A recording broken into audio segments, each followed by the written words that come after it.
நன்றி. சிற்றம்பலம். நேசம் நிறைந்த உள்ளத்தால் நீளம் நிறைந்த மணிகண்டத்து ஈசனடியார் பெருமையினை எல்லா உயரும் தொலையிடத்து தேசமைய திருத்தொண்ட தொகையும் பணித்த திருவாளன் வாசமலர்வன் கழவணங்க வந்த பிறப்பை வணங்கும் தூக்குசி திருத்தொண்ட தொலைவிரி வாக்கினால் சொல்ல வளர்றான் எங்கள் பாக்கிய பயனால் பதிப்புன்றைவாள் செக்கிடாரடி சென்னையிருக்கும் எல்லாம் வருவான். அருந்தரும் பண்டாரமொழியமுடன் நலாமுறையாருடைய திருவிழியை வணங்கி அருந்தரும் மாதூர்பாகனார் திருவடி தாமர்களை மனமொழி மிகளால் வணங்கி எம்பெருமக்கள் நாயன்மாருடைய பொன்னார் திருவடி தாமர்களை மனமொழி மிகளாலை வணங்கி உரையாத்திரை சிவகங்கை அவருடைய திருவடியில நீளம் இணைந்து இங்கு எழுதலில் இருக்கக்கூடிய கவுதப்பாடையிலிருந்து இங்கே விழா தலைமையாக இங்கு எழுதலில் இருக்கக்கூடிய நம்முடைய அசோகனையா அவருடைய திருவடியை வணங்கி நல்லதொரு வரவேற்புரை நல்கிய நம்முடைய மரியாதைக்குரிய கார்த்திகேயன் ஐயா அவர்களுக்கும் பணிவான வணக்கத்தை தெரிவித்துக் கொண்டு இந்த நிகழ்ச்சியை சிவனை நடத்தி கொண்டிருக்கக்கூடிய அம்மையப்பர் அருட்பணி அறக்கட்டளை சக்தி விநாயகர் திருக்கோயில் கமிட்டி இளைஞர்கள் நண்பர்கள் போன்ற நண்பர்கள் எல்லோரையும் மனமொழி மெய்களை வழங்கி வருகின்றேன். இந்த நிகழ்ச்சிக்கு பரமத்தி சந்திரசேகர் ஐயா அவர்களோடு தான் அடியன் தொடர்பு கொண்டேன். இது முதல் முறையாக இந்த பகுதியில் நிகழ்ச்சிக்காக அடியன் கலந்து கொள்வது தான் முதல் முறை. தங்கமணி ஐயாவுடைய ஒரு தொடர்பினால அதே மாதிரி ஆரூரன் ஐயாவுடைய ஒரு தொடர்பினால இந்த ஒரு வாய்ப்பு என்று சொல்லி ஆரூரன் ஐயா நல்ல ஒரு இன்று வேள்வி ஆசிரியராகவும் புராண ஆசிரியராகவும் இருந்து நல்ல வழியை வெளிப்படுத்திக் கொண்டிருக்கிறார். அவர்களையும் வணங்கிக் கொண்டு அடியனுக்கு தலைப்பு தெய்வ சேக்கிழார் பெருமானின் செல்வ செயலியார் பெரிய புராணத்திலிருந்து நாம் சிந்திக்க இருக்கிறோம். அதற்கு முன்பாக இந்த மார்கழி நோன்பு என்பதே ரொம்ப ரொம்ப முக்கியமா எல்லாத்துக்குமே உண்டு. இருந்தாலும் பெண்களுக்கு கொஞ்சம் முக்கியத்துவம் உண்டு. ஆசிரியர் பெருமான் திருவம்பாவையில கூட 3 வகையான பெண்களை வைத்துதான் திருவம்பாவை பாடியிருக்கிறார்.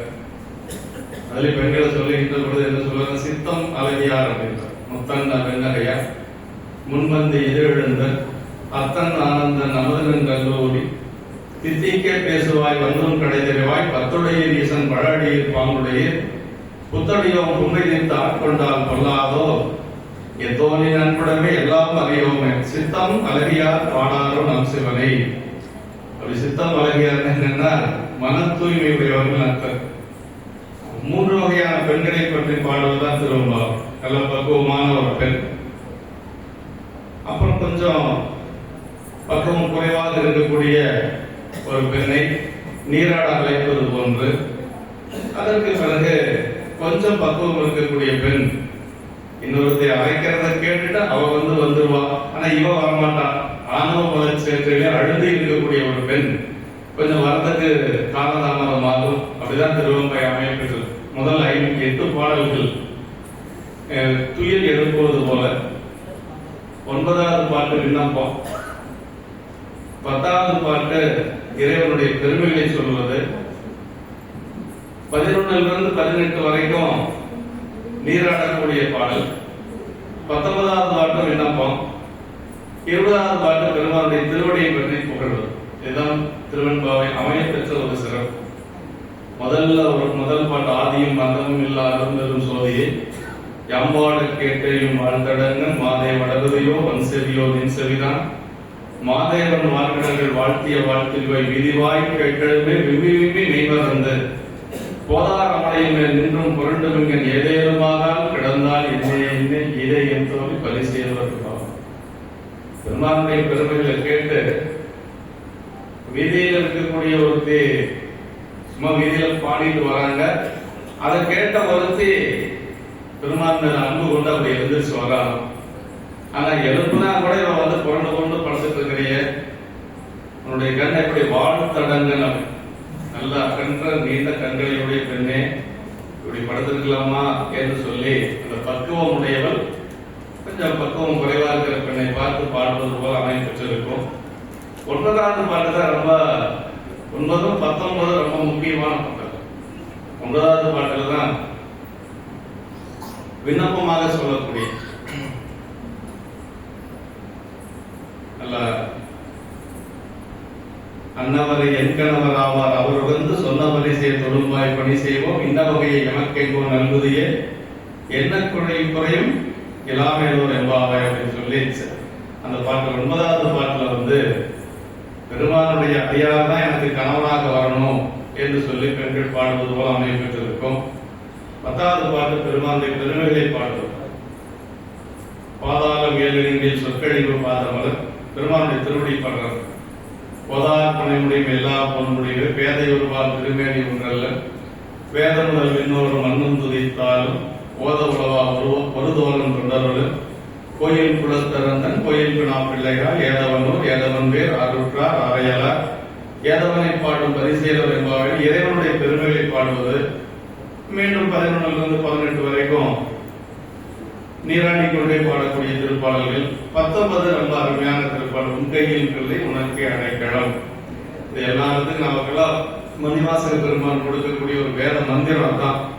பெருமான் எப்படி நம்ம வழிபாடு செய்யணும்னா டோட்டல் சரண்டர்னு சொல்றோம் இல்லைங்களா, அதுதான் வழிபாடுடைய உச்சம். ஒரு பொருளை வந்து அடைக்கலமா வாங்கிட்டாங்கன்னு வச்சுங்களேன், அடைக்கலமான பொருளை காப்பாற்றுறது வாங்கினுடைய கடமை. சாமிக்கு நம்ம என்ன செய்யணும், ஏனதான நல்ல வழிபாடு செய்யக்கூடாது. உன் கையில் பிள்ளை உனக்கே அடைக்கலம் அங்கப்பலம் சொல் புதுக்கும நச்சத்தால் எங்கள் பெருமான் நமக்கொன்று உரைப்போம் கேள் என் கொங்கை மின்னன்பர் அல்லாதவன் செய்தற்க எங்கை உனக்கு அல்லாது எப்பதையும் செய்யற்க கண்முள் பகல் எங்கன் மற்றொன்றும் காணற்க இங்கு இப்பரிசை எமக்கைங்கோ நல்குதியல் எங்களின் ஞாயிறு எமக்கேழார் என்பாவை. சூரியன் கிழக்கு சேன மேற்கு சேன அதை பத்தி எனக்கு ஒன்றும் கவலை இல்லை. என்னுடைய கண் உன்னுடைய திருவடியை தான் பார்க்கணும், என்னுடைய கைகள் உனக்கு தான் பணி செய்யணும், என்னுடைய உடம்பு உன்னுடைய அடியாரோட தான் சேரணும் என்று சொல்லி அருமையான ஒரு விண்ணப்பத்தை 19வது பாட்டில் வைக்கிறார். அதற்கு பிறகு திருவடி வழங்குகிறார் 20வது பாட்டில். போற்றி அருள்களின் ஆதியா பாதவல் போற்றி அருள்களின் அந்தமாம் செந்தலிகள் போற்றி எல்லா உயிர்க்கும் தோற்றமாம் பொற்பாதம் போற்றி எல்லா உயிர்க்கும் போகமாம் பூங்கலது போற்றி எல்லா உயிர்க்கும் ஈராம் இணையடிகள் ஒற்றிமாறும் நன்முகனும் காணாத குண்டலிகள் ஒற்றியா உய ஆட்கொண்டவர்களும் பொன்மலர்கள் போற்றியா மார்கழி நீர் அடையலோ எம்பாவாய் என்று சொல்லி, அதாவது மார்கழிங்கிறதுனால அந்த திருவம்பாவை எப்படி அமைய பெற்றிருக்குது அப்படிங்கிறத முதல்ல சிந்திக்கிறோம். திருவம்பாவையில் சொன்னது 3 வகையான பெண்கள்.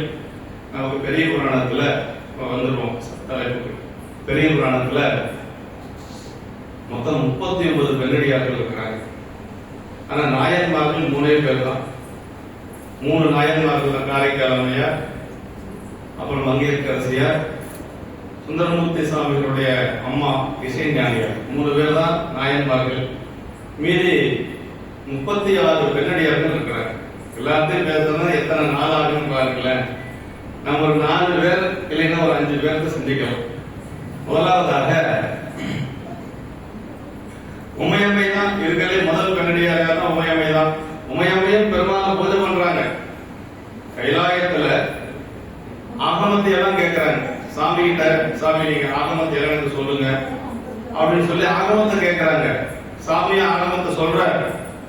அப்படி கேட்ட உடனே அம்மாவுக்கு என்ன ஆகுது அப்படின்னா பெருமான் மேல அன்பு வருது. அப்படி அன்பு வந்து பெருமானை பூஜை செய்யணும்னு நினைக்கிறாங்க. சேக்கிழார் பெருமான் திருக்குறிப்பு தொண்ட நாயனார் புராணத்துல அது சொல்றார். எண்ணில் ஆகமும் இயம்பிய இறைவர் தாம் விரும்பும் உண்மையாவது பூசனை என உரை தருள அன்னலாரை அர்ச்சனை செய்து ஆதரித்தால் பெண்ணில் நல்லவராயின பெருந்தவர் பொருந்து அப்படின்னு. ஆகமத்தை கேட்டவுடனே அம்மாவுக்கு வந்து பெருமானை பூஜை பண்ணணும்னு ஆசை வந்துருச்சு. சாமி தெரிஞ்சுட்டார் அடுத்து என்ன கேட்பாங்கன்னு சாமிக்கு தெரியும். அப்படியே சிரிச்சுட்டே கேட்கிறாராம். சரி அடுத்தது என்ன வேணும் அப்படின்னு சொல்லி, அம்மா உங்களை பூஜை பண்ணணும், கணவன் மனைவியாக இருந்தாலும் கூட அந்த இடத்துல வந்து பெருமான் உமையம்மை அப்படின்னு ஆயிடுச்சு. அப்ப பூஜை பண்ணணும்னா எங்க பண்ணணும் அப்படின்னா தென்னகத்துல காஞ்சிபுரம் ஒரு ஊர் இருக்கு. காஞ்சிபுரத்துல கம்பையாற்றங்கரையில மாமரம் இருக்கு.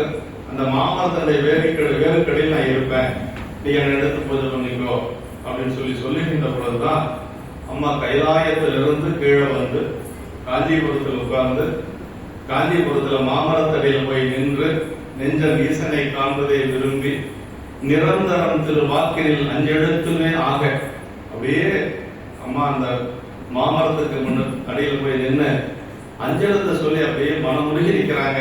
அப்படி நின்ன உடனே பெருமான் என்ன செஞ்சாருன்னா, அப்படி வேறனுடைய மூலத்திலிருந்து சாமி வந்தாராம். அப்படி அம்மாவுடைய கையில போய் சிவலிங்க திருமேனி கிடைச்சது. அம்மா வச்சு ஆற்றங்கரையில கம்பையாற்றங்கரையில பூசை செய்ததாக. அதற்கு பிறகு கம்பையாறு வெள்ளப்பெருக்கெடுத்து வருகிறது. அந்த ஆறு எப்படி வந்ததுன்னு சொல்லுவார் சேக்கிழ பெருமான். 7 கடல் ஒன்று சேர்ந்து வந்தா எப்படி இருக்கும், அது மாதிரி வந்துதான். ஏன் அப்படி வந்ததுன்னா, அம்மாவுடைய அன்பை நம்ம எல்லாம் தெரிஞ்சுக்கணுங்கிறதுக்காக. அப்படி வெள்ளப்பெருக்கெடுத்து வருகின்றது. அம்மா தனக்கு ஏதாவது ஆயிரம்னாலும் நினைக்கல, சாமி அடிச்சுட்டு போயிடுச்சுன்னா என்ன செய்யறது அப்படின்னு வர தண்ணி இப்படி கையில தள்ளி விட்டாங்க. கையில தள்ளி விட்டா எவ்வளவு தள்ள முடியும், அது கடல் மாதிரி வருது. அப்புறம்தான் ஒரு கட்டத்துல அப்படி பெருமான் அப்படி இறுகி பற்றி இருக்கிறாங்க. அப்படி பற்றி அழைக்கின்ற பொழுதுதான் உமையம்மையினுடைய மார்பக தழும்பும் கையினுடைய வளையல் தழும்பும் சாமியுடைய திருமேனில் இன்னைக்கு இருக்கு. ஏகாம்பரநாதர் கோயில் போனீங்கன்னா அந்த 2 தழும்பு இருக்கு. வாரத்தில் ஒரு நாள் மட்டும் அதை காட்டுவாங்க. பெருமானை இருக்கு தழுவிய அந்த தழும்பு. அதற்கு பிறகு பெருமான் குலைந்து 32 வரங்களை கொடுத்ததாக. காமாட்சி அம்மன் அப்படின்னா என்னன்னா, உமையம்மை பெருமானை பூசை செய்த போறோம். காமாட்சி அம்மன் கோயில் நிறைய பக்கம் இருக்கு. காமாட்சி அம்மன் என்ன, பெருமானை கம்பையாற்றங்கரையோரத்துல பூசை செய்தது. இது முதல் அடியார் உமையம்மை தான். சரி, அதுக்கு அடுத்தது யாரை சிந்திக்கலாம்னா, நாவுக்கரசு பெருமானை நமக்கு சைவ சமயத்துல 2 கண் அப்படின்னா, ஒன்னு ஞானசம்பந்த பெருமான், இன்னொன்று நாவுக்கரசு பெருமான். இவங்க 2 பேரும் தான் சொல்ல முடியும். பொருட்சமய சைவ நெறி தான் பொருட்சமய முதல் சைவ நெறி தான் பெற்ற புண்ணிய கண் 2 சேக்கிழ பெருமான். சைவ சமயத்துடைய 2 கண்களாக வைத்து போற்றக்கூடியவர்கள் யாருன்னா ஞானசம்பந்த பெருமான், நாவுக்கரசு. சுந்தரமூர்த்தி சாமியினுடைய கணக்கே வேற. அவர் பெருமாளுக்கு தோழர், தம்பிரான் தோழர், சைவ முதல் திருத்தொண்டர். அதனால அவருடைய கேட்டகரி அப்படிங்கிறது அது தனிதான், சரிங்களா? ஏற்கனவே சாமி கிட்ட அடுக்கு தொடராக இருந்தவர், அப்புறம் மண்ணுலகத்துல தோழராக ஆனவர். இந்த 2 பேர் தான் சமணர்கள் நீக்கி நமக்கு சைவத்தை ஒளிபர செய்த பெருமக்கள் 2 பேர் தான். அதுல நாவுக்கரசு பெருமான் சைவத்துக்கு வந்ததுக்கு நமக்கு யார் காரணம்? திலகவதி அம்மாங்க. முதல்ல திலகவதி அம்மா சிந்திக்கலாம். அதாவது 7ஆம் நூற்றாண்டு நடுநாடு என்று சொல்லக்கூடிய இப்ப இருக்கக்கூடிய கடலூர் மாவட்டம். கடலூர் மாவட்டத்தில் திருவாமூர் என்று சொல்லி, அதுதான் திருநாவுக்கரசு நாயனார் அவதரித்த ஊர், அப்பர் சுவாமிகள் அவதரித்த ஊர்.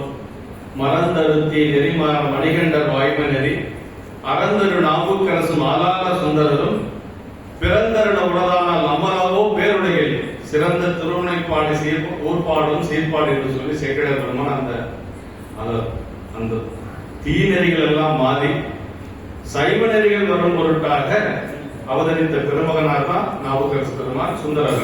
அறந்தரு நாவுக்கரசும் ஆலால சுந்தரம் 2 பெருமக்களும் அப்படிதான் அவதரிக்கிறாங்க.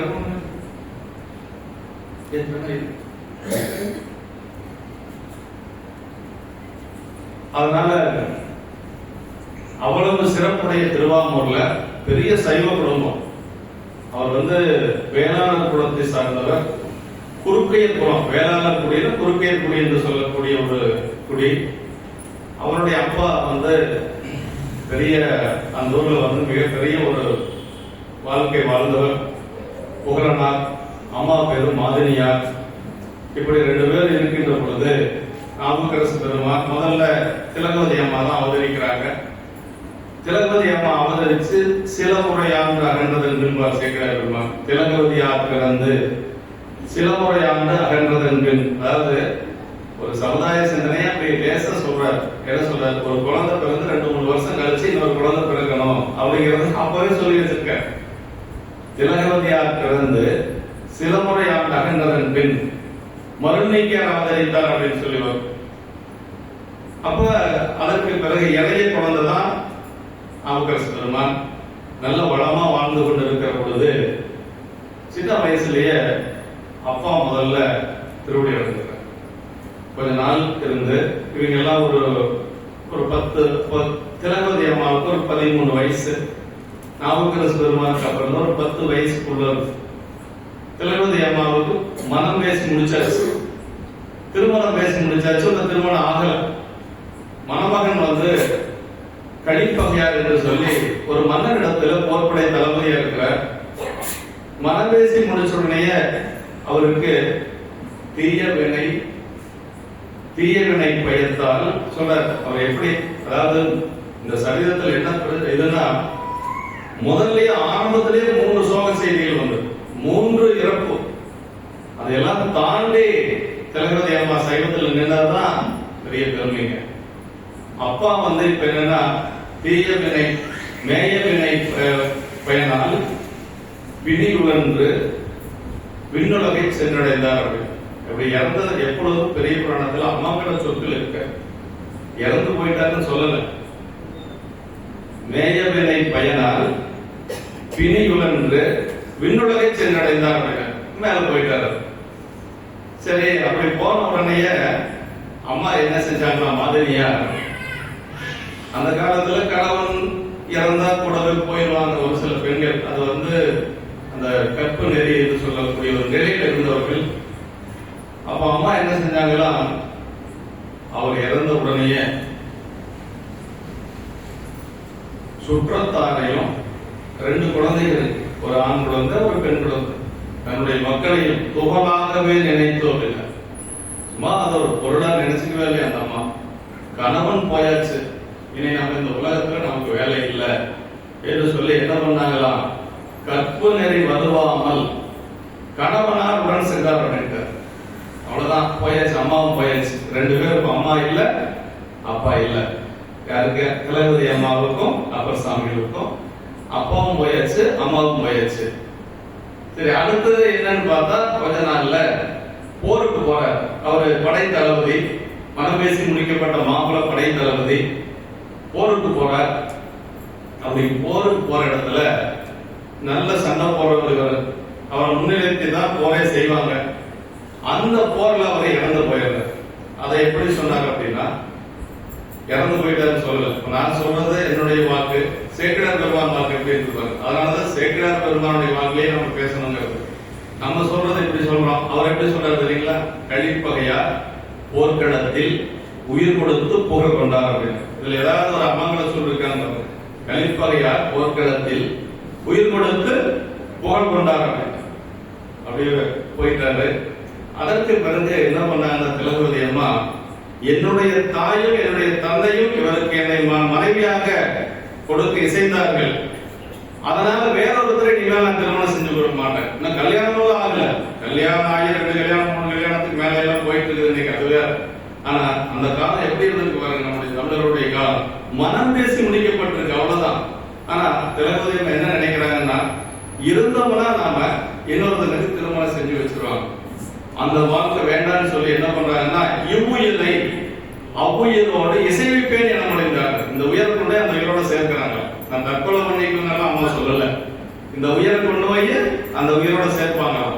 இவ்வுயிரை அவ்வுயிரோடு இசைவிப்பேன் என முடிந்தார் அப்படின்னாரு. சரி, அம்மா முடிவு பண்ணிட்டாங்க. இப்ப நாவுக்கரசு பெருமான் சின்ன பையன், அவர் என்ன பண்றாருன்னா, அக்கா காலில் போய் விழுந்து அழுகிறார். நீ போயிட்டீங்கன்னா நானும் போயிடும். எனக்கு வந்து யாரையும் தெரியாது இந்த உலகத்துல. அப்பா போயாச்சு, அம்மா போயாச்சு, நீங்களும் போயாச்சுன்னா எனக்கு இந்த உலகத்துல வேலை இல்லை அப்படின்னு சொல்லி என்ன பண்ணாருன்னா, காலில் போய் விழுந்து அழுகிறார். அப்பதான் அம்மா என்ன நினைக்கிறாங்கன்னா, சரி தம்பிக்காக நம்ம உயிர் வாழணும் அப்படின்னு சொல்லி தம்பியார் உடராக வேண்டுமென வைத்த தயா உம்பொருளுக்கு அணையும் நிலை விளக்கி உயிர் தாங்கி சொல்லலாம் பாருங்க எப்படி இருக்கு. அம்பொன்மணி நூல் தாங்காது அனைத்துயிர்க்கும் அருள் தாங்கி இம்பர்மனை தவம் புரிந்து திலகவதியாக இருந்தார் அப்படின்னு என்ன சொல்றாரு. அதாவதுங்க, தம்பியார் உடராக வேண்டும் என வைத்து தம்பிக்காக உயிர் வாழ்ந்த ஒரு பெரிய தயா யாருன்னா, ஒரு கருணைய வடிவமானவர் திலகவதி அம்மா. என்ன சொல்றாரு, உயிரை போய்த்துக்கணும்னு நினைச்சாங்களா, ஆனா அந்த முடிவை மாத்திக்கிறாங்க. சொல்றாரு, அம்பொன்மணி நூல் தாங்காது. அந்த அம்மாவுடைய உடம்புல இந்த மாங்கல்ய திருமாங்கல்யம் தாங்கிறதுக்கு வாய்ப்பு இல்லை. ஏன்னா மனம் பேசி முடிக்கப்பட்ட கணவர் போயிட்டாரு. ஆனா இந்த உலகத்துக்கு அருளை தாங்கிக்கிறார் என்று சொல்லி சேக்கிழார் பெருமான் சொல்றாரு. அம்பொன்மணி நூல் தாங்காது அனைத்துயிரும் அருள் தாங்கி அப்படின்னாரு. ஏன்னா நமக்கு நாவுக்கரசு பெருமான் நம்ம எல்லாம் சைவத்துல என்ன நமக்கு ஒரு பெரிய ஒரு பொக்கிஷம், நமக்கு சைவ சமயத்துக்கு கிடைச்ச மிகப்பெரிய ஒரு சொத்து என்னன்னா ஞானசம்பந்த பெருமான் நாவுக்கரசு பெருமான் கிடைக்காமே போயிருப்பார். அதான் அனைத்துக்கும் அருள் தாங்கி இம்பர்மனை தவம் முறைந்து திலகவதியாக இருந்தார். சரி, அக்கா வந்து தம்பிக்காக இருக்கிறாங்க. தம்பி என்ன பண்ணாரு தெரியுங்களா? நல்ல தம்பி தான், அவருக்கு கொஞ்சம் அறிவு அதிகம், நம்மள மாதிரி இல்ல, கொஞ்சம் எக்ஸ்ட்ராடினரி சொல்றோம் இல்லையா, அது மாதிரி எல்லா தத்துவங்களையும் படிக்க ஆரம்பிச்சார். அவங்க சின்ன வயசுலயே காவலத்தும் குளம் தொட்டும் அப்படிங்கிற சேகரன் ஊர்ல வந்து குளம் வெட்டுறது, அதே மாதிரி நாவலர்களை அழைத்து பரிசு கொடுக்கிறது, நல்லா படிச்சவங்களை மேதைகள் எல்லாம் அழைத்து பரிசு கொடுக்கிறது, இப்படி எல்லாம் தொண்டு செஞ்சுட்டு இருக்கிறார் நாவுக்கரசு பெருமான். அப்படி செஞ்சுட்டு இருக்கிற பொழுது அவருக்கு எல்லா தத்துவ நூல்களையும் படிக்கிறார். எல்லா தத்துவத்தையும் படிச்சவரு சமணத்தை கொஞ்சம் அதிகமா படிக்கிறார். சமணத்தை அதிகமா படிச்சு அதுல வந்து உயிர் கொள்ளாமை அப்படிங்கிறது அதுல இருக்கு. அந்த கொள்ளாமை இருக்கிறதுனால சரி இந்த சமயம் தான் நமக்கு பிடிச்சது அப்படின்னு இதுவரைக்கும் சைவ குடும்பத்திலேயே பாரம்பரியமா வந்த நாவுக்கரசு பெருமான் சமணத்துக்கு போவான்னு நினைக்கிறார். ஏன் அவர் சமணத்துக்கு போனார் அப்படிங்கிறதுக்கு சேக்கிழார் பெருமான் ஒரே இடத்துல தான் விட வச்சிருக்கிறார். என்ன சொல்றாருன்னா, சிவபெருமானுக்கு திருவருள் இல்லை அப்படிங்கிறார். எவ்வளவு பெரிய ஆளா இருந்தாலும் சரி, பெருமான் திருவருள் இருந்தாதான் நம்ம சைவத்தில் நிக்க முடியும், இல்லைன்னா முடியாது. எத்தனையோ பேர் வருவாங்க போயிடுவாங்க. வேற எந்த வழிபாடு வேணாலும் நீங்க எப்ப வேணாலும் செய்யலாம். ஆனா சிவபெருமானை வழிபாடு செய்யணும்னா பூர்வ புண்ணியம் எடுக்கணுங்க. இது நாவுக்கரசர் புராணத்தில் சொல்ற. போயிடுறாரு, சமணத்துக்கு போயிடுறாரு. காரணம் சொல்ற, நில்லா உலக இயல்பு கண்டு நிறையா வாழ்க்கை அல்லேன் என்று அறத்துறந்து சமயங்களானவற்றின் நல்லாறு தெரிந்துணர நம்பர் அருளாமையினால், அதான் ரொம்ப முக்கியம், நம்பர் அருளாமையினால் கொல்லாமை மறைந்தொழியும் அவன் சமயம் குறுகுவார் அப்படின்னு. ஏற்கனவே சைவத்தில் இருக்கிறவரு சமண சமயத்தில் போய் குறுகிட்டார் அப்படின்னு சொல்லி அது காரணம் என்னன்னா நம்பர் அருளாமையினால் பெருமானுடைய திருவருள் இல்லை அப்படின்னு போயிட்டார். அங்க போனா இவருடைய அறிவார்களை பார்த்து சமண காலத்துக்கு தரும். இவருக்கு பேர் மருள் நீக்கியா. அப்பர் சாமிகளுக்கு அப்பா அம்மா வச்ச பேர் மருள் நீக்கியா, சிவபெருமான் வச்ச பேர் நாவுக்கரசர், ஞானசம்பந்த பெருமான் வச்ச பேர் அப்பர். 3 பேர். நம்ம மண்ணுலகத்திலேயே 3 பேர். இதுக்கு முன்னாடி பிறப்புல அவருக்கு பேர் வாகீசர். 4 பேர் அவருக்கு வாகீசர். இதுக்கு முன்னாடி வாகீசர், அப்பா அம்மா வச்ச பேர் மருள் நீக்கியார், சிவபெருமான் வச்ச பேரு நாவுக்கரசர். அப்புறம் ஞானசம்பந்த பெருமான் அன்போடு வைத்த பேர் அப்பர். இப்படி 3 பெயர் இந்த பிறப்பிலேயே உண்டு. இப்ப போயிட்டாரு. அம்மா என்ன செஞ்சாங்க அப்படின்னா, மீண்டும் போய் தற்கொலை செஞ்சுக்கிறதுக்கு எல்லாம் விரும்பல, உயிரை போக்கி கொள்ள விரும்பல. இதுதான் அந்த ஒரு பெண் என்ன செய்யணும் அப்படிங்கிறதுக்கு நமக்கு அந்த இடத்துல சொல்றாரு சேக்கிழார் பெருமான். நேரா திருவாரூர்ல என்ன பண்ணாங்கன்னா, பக்கத்துல திரு அதிகை கோயில் இருக்கு, திருவதிகை. அட்டகர தலங்கள் ஒன்று திருவதிகை. திருவதிகை கோயிலுக்கு போனாங்க. அங்க ஒரு தவச்சாலை அமைச்சாங்க. தவச்சாலை அமைத்துக் கொண்டு என்ன செஞ்சாங்க அப்படின்னா, தினசரி கோயில கூட்டுறது, கோயில பெருக்கிறது, அப்புறம் அங்க இருக்கக்கூடிய அந்த சோலைகளுக்கெல்லாம் அந்த பூங்காவனங்களுக்கெல்லாம் நீர் பாய்ச்சுவது, அந்த மலரை பறித்து பெருமானுக்கு சாப்பிடுவது, பாடுவது, இப்படி எல்லாம் பணி செஞ்சுட்டு இருக்கிறாங்க. இது நாவுக்கரசு பெருமான் செய்த உலவார பணி. அதுக்கு முன்னாடியே செய்து காட்டிய பெருமை யாருக்கு அப்படின்னா திலகவதி அம்மாவுக்கு தான். அப்படி மடம் அமைத்து பணி செஞ்சு கொடுத்துருக்காங்க. எத்தனை வருஷம் செஞ்சுட்டு இருக்காங்க தெரியுங்களா? கிட்டத்தட்ட ஒரு 40-50 வருஷம். அக்கா தம்பியை மறந்துட்டாங்க, தம்பி அக்கா மறந்துட்டாரு. 2 பேருக்குள்ள எந்த ஒரு தொடர்பும் இல்லை. இதெல்லாம் நடந்தது ஒரு 15-20 வயசுக்குள்ள முடிஞ்சு போச்சு. அதற்கு பிறகு ஒரு 60 வயசு வரைக்கும் திலகவதி அம்மாவுக்கு தம்பி நினைவே இல்லை. அவரை பத்தி விட்டுட்டாங்க. அவர் சமணத்துக்கு போயிட்டாங்க, விட்டுட்டாங்க. இவரும் வந்து அக்காவை பத்தி நினைக்கிறதே இல்லை. அப்புறம் என்ன நினைச்சாங்க அப்படின்னா, நமக்கு வயசாகி போயிடுச்சு, நமக்கு பின்னாடி இந்த கோயில தொண்டு செய்யறதுக்கு நம்ம குடும்பத்துல பாருங்க, குடும்பத்துல யாராவது ஒருத்தர் வேணும். அப்ப நம்ம தொண்டு செஞ்சுட்டு இருக்கிறோம். இதுக்கு முன்னாடி நம்ம குடும்பத்துல இன்னொருத்தர் யாராவது ஒருத்தர் நமக்கு தொண்டு செய்ய வரணுமா அப்படின்னு அம்மா நினைக்கிறாங்க. அப்பதான் என்ன பண்ணாங்க அப்படின்னா, பெருமானுக்கு விண்ணப்பம் வச்சாங்க. ஒரு நாள் அல்ல, பல நாள் விண்ணப்பம் வச்சாங்க. சேக்கிழார் பெருமான் சொல்றாரு, தூண்டுதவ விளக்கணையார் சுடரொளியை தொழுது என்னை ஆண்டர்களும் நீராகில் அடியேன்பின் வந்தவனை ஈண்டுவினை பல சமயம் குடிநின்றும் எடுத்தால வேண்டும் என பலமுறையும் விண்ணப்பம் வைத்தார் அப்படின்னு. ஒரு நாள் 2 நாள் அவங்க விண்ணப்பம் வச்சது இத்தனை நாள்ல சொல்ல முடியாது. தூண்டுதவ விளக்கணையா தொடருடைய தொழுது அப்படின்னு என்னை ஆண்டவரிடம் நேராயில் அடியேன்பின் வந்தவனை, எனக்கு பின்னாடி பிறந்தவன் இப்படி பல சமயத்தில் போய் வீழ்ந்து கிடக்கிறானே, சமண சமயத்தில் வீழ்ந்து கிடக்கிறானே, பெருமானே நீங்க அவனை எப்படியாவது நம்ம சமயத்துக்கு கொண்டு வரணும் அப்படின்னு சொல்லி ஒரு நாள் 2 நாள்ல பலமுறை விண்ணப்பம் செய்தார் அப்படின்னாரு. என்ன சார் தூண்டுதவ விளக்கணை, விளக்கெல்லாம் நிறைய எல்லா விளக்கு இருக்குன்னு வச்சுங்களேன், அதுக்கு ஒரு விளக்கு தூண்டக்கூடிய விளக்கு, அதான் எல்லா விளக்கையும் பொருத்துறதுக்கு ஒரு விளக்கு இருக்கு. அது மாதிரி விளக்கு சைவத்துல தூண்டுதவ விளக்கு அப்படின்னு யாருன்னா அம்மா தான், திரௌபதி அம்மா தான். சரி விண்ணப்பம் வச்சுட்டே இருந்தாங்க. ஒரு நாள் பெருமாள் என்ன பண்ணார் அப்படின்னா, அம்மாவுடைய கனவுல சொல்றாங்க, உன்னுடைய மனக்கவலை ஒளினி அப்படின்னு, நீ ஒன்றும் கவலைப்படாத, உண்ணாமே முனியாக இணையவே தவம் முயன்றான். போன பிறப்பிலேயே கைலாயத்தில் இருக்கிற பொழுது என்ன நினைச்சு தவம் செஞ்சிருக்கிறான், அன்னவனை சூளை கொடுத்து ஆட்கொள்வோம், சூளை நோய் கொடுத்து தக்க சமயத்துல அவன் இந்த சமயத்துக்கு நான் கொண்டு வந்துடுவோம் அப்படின்னு சொல்லி பெருமானை கனவுல சொல்ற. அதற்கு பிறகு நீண்ட நாட்கள் அப்படியே போகுது. அப்படி போயிட்டு இருக்கிற பொழுது ஒரு நாள் சாமி சொன்ன மாதிரியே வயிற்று வலி அவருக்கு தாங்க முடியல. அப்படியே குடல், பெருங்குடல், சிறுங்குடல் திங்குங்கிற மாதிரி அப்படியே அந்த மாதிரி ஒரு வயிற்று வலி, அது மாதிரி ஒரு வயிற்று வலி இது வரைக்கும் யாருமே வந்திருக்காதுன்னு வைங்கள. அந்த மாதிரி ஒரு வயிற்று வலி அவருக்கு என்னென்னமோ சமண குருமார்கள் எல்லாம் மந்திரம் எல்லாம் போடுறாங்க, ஒன்னும் சரியான பாடு இல்லை. அப்பதான் அவருக்கு அக்கா நினைவுக்கு வராங்க, நமக்கு ஒரு அக்கா இருந்தாங்க. இதெல்லாம் ஒரு 40 வருஷத்துக்கு மேல ஆயிப்போச்சு. ஒரு அக்கா இருந்தாங்க, அவங்க திருவதி கோயில் இருக்கிறாங்கன்னு கேள்விப்பட்டிருக்கிறோம்.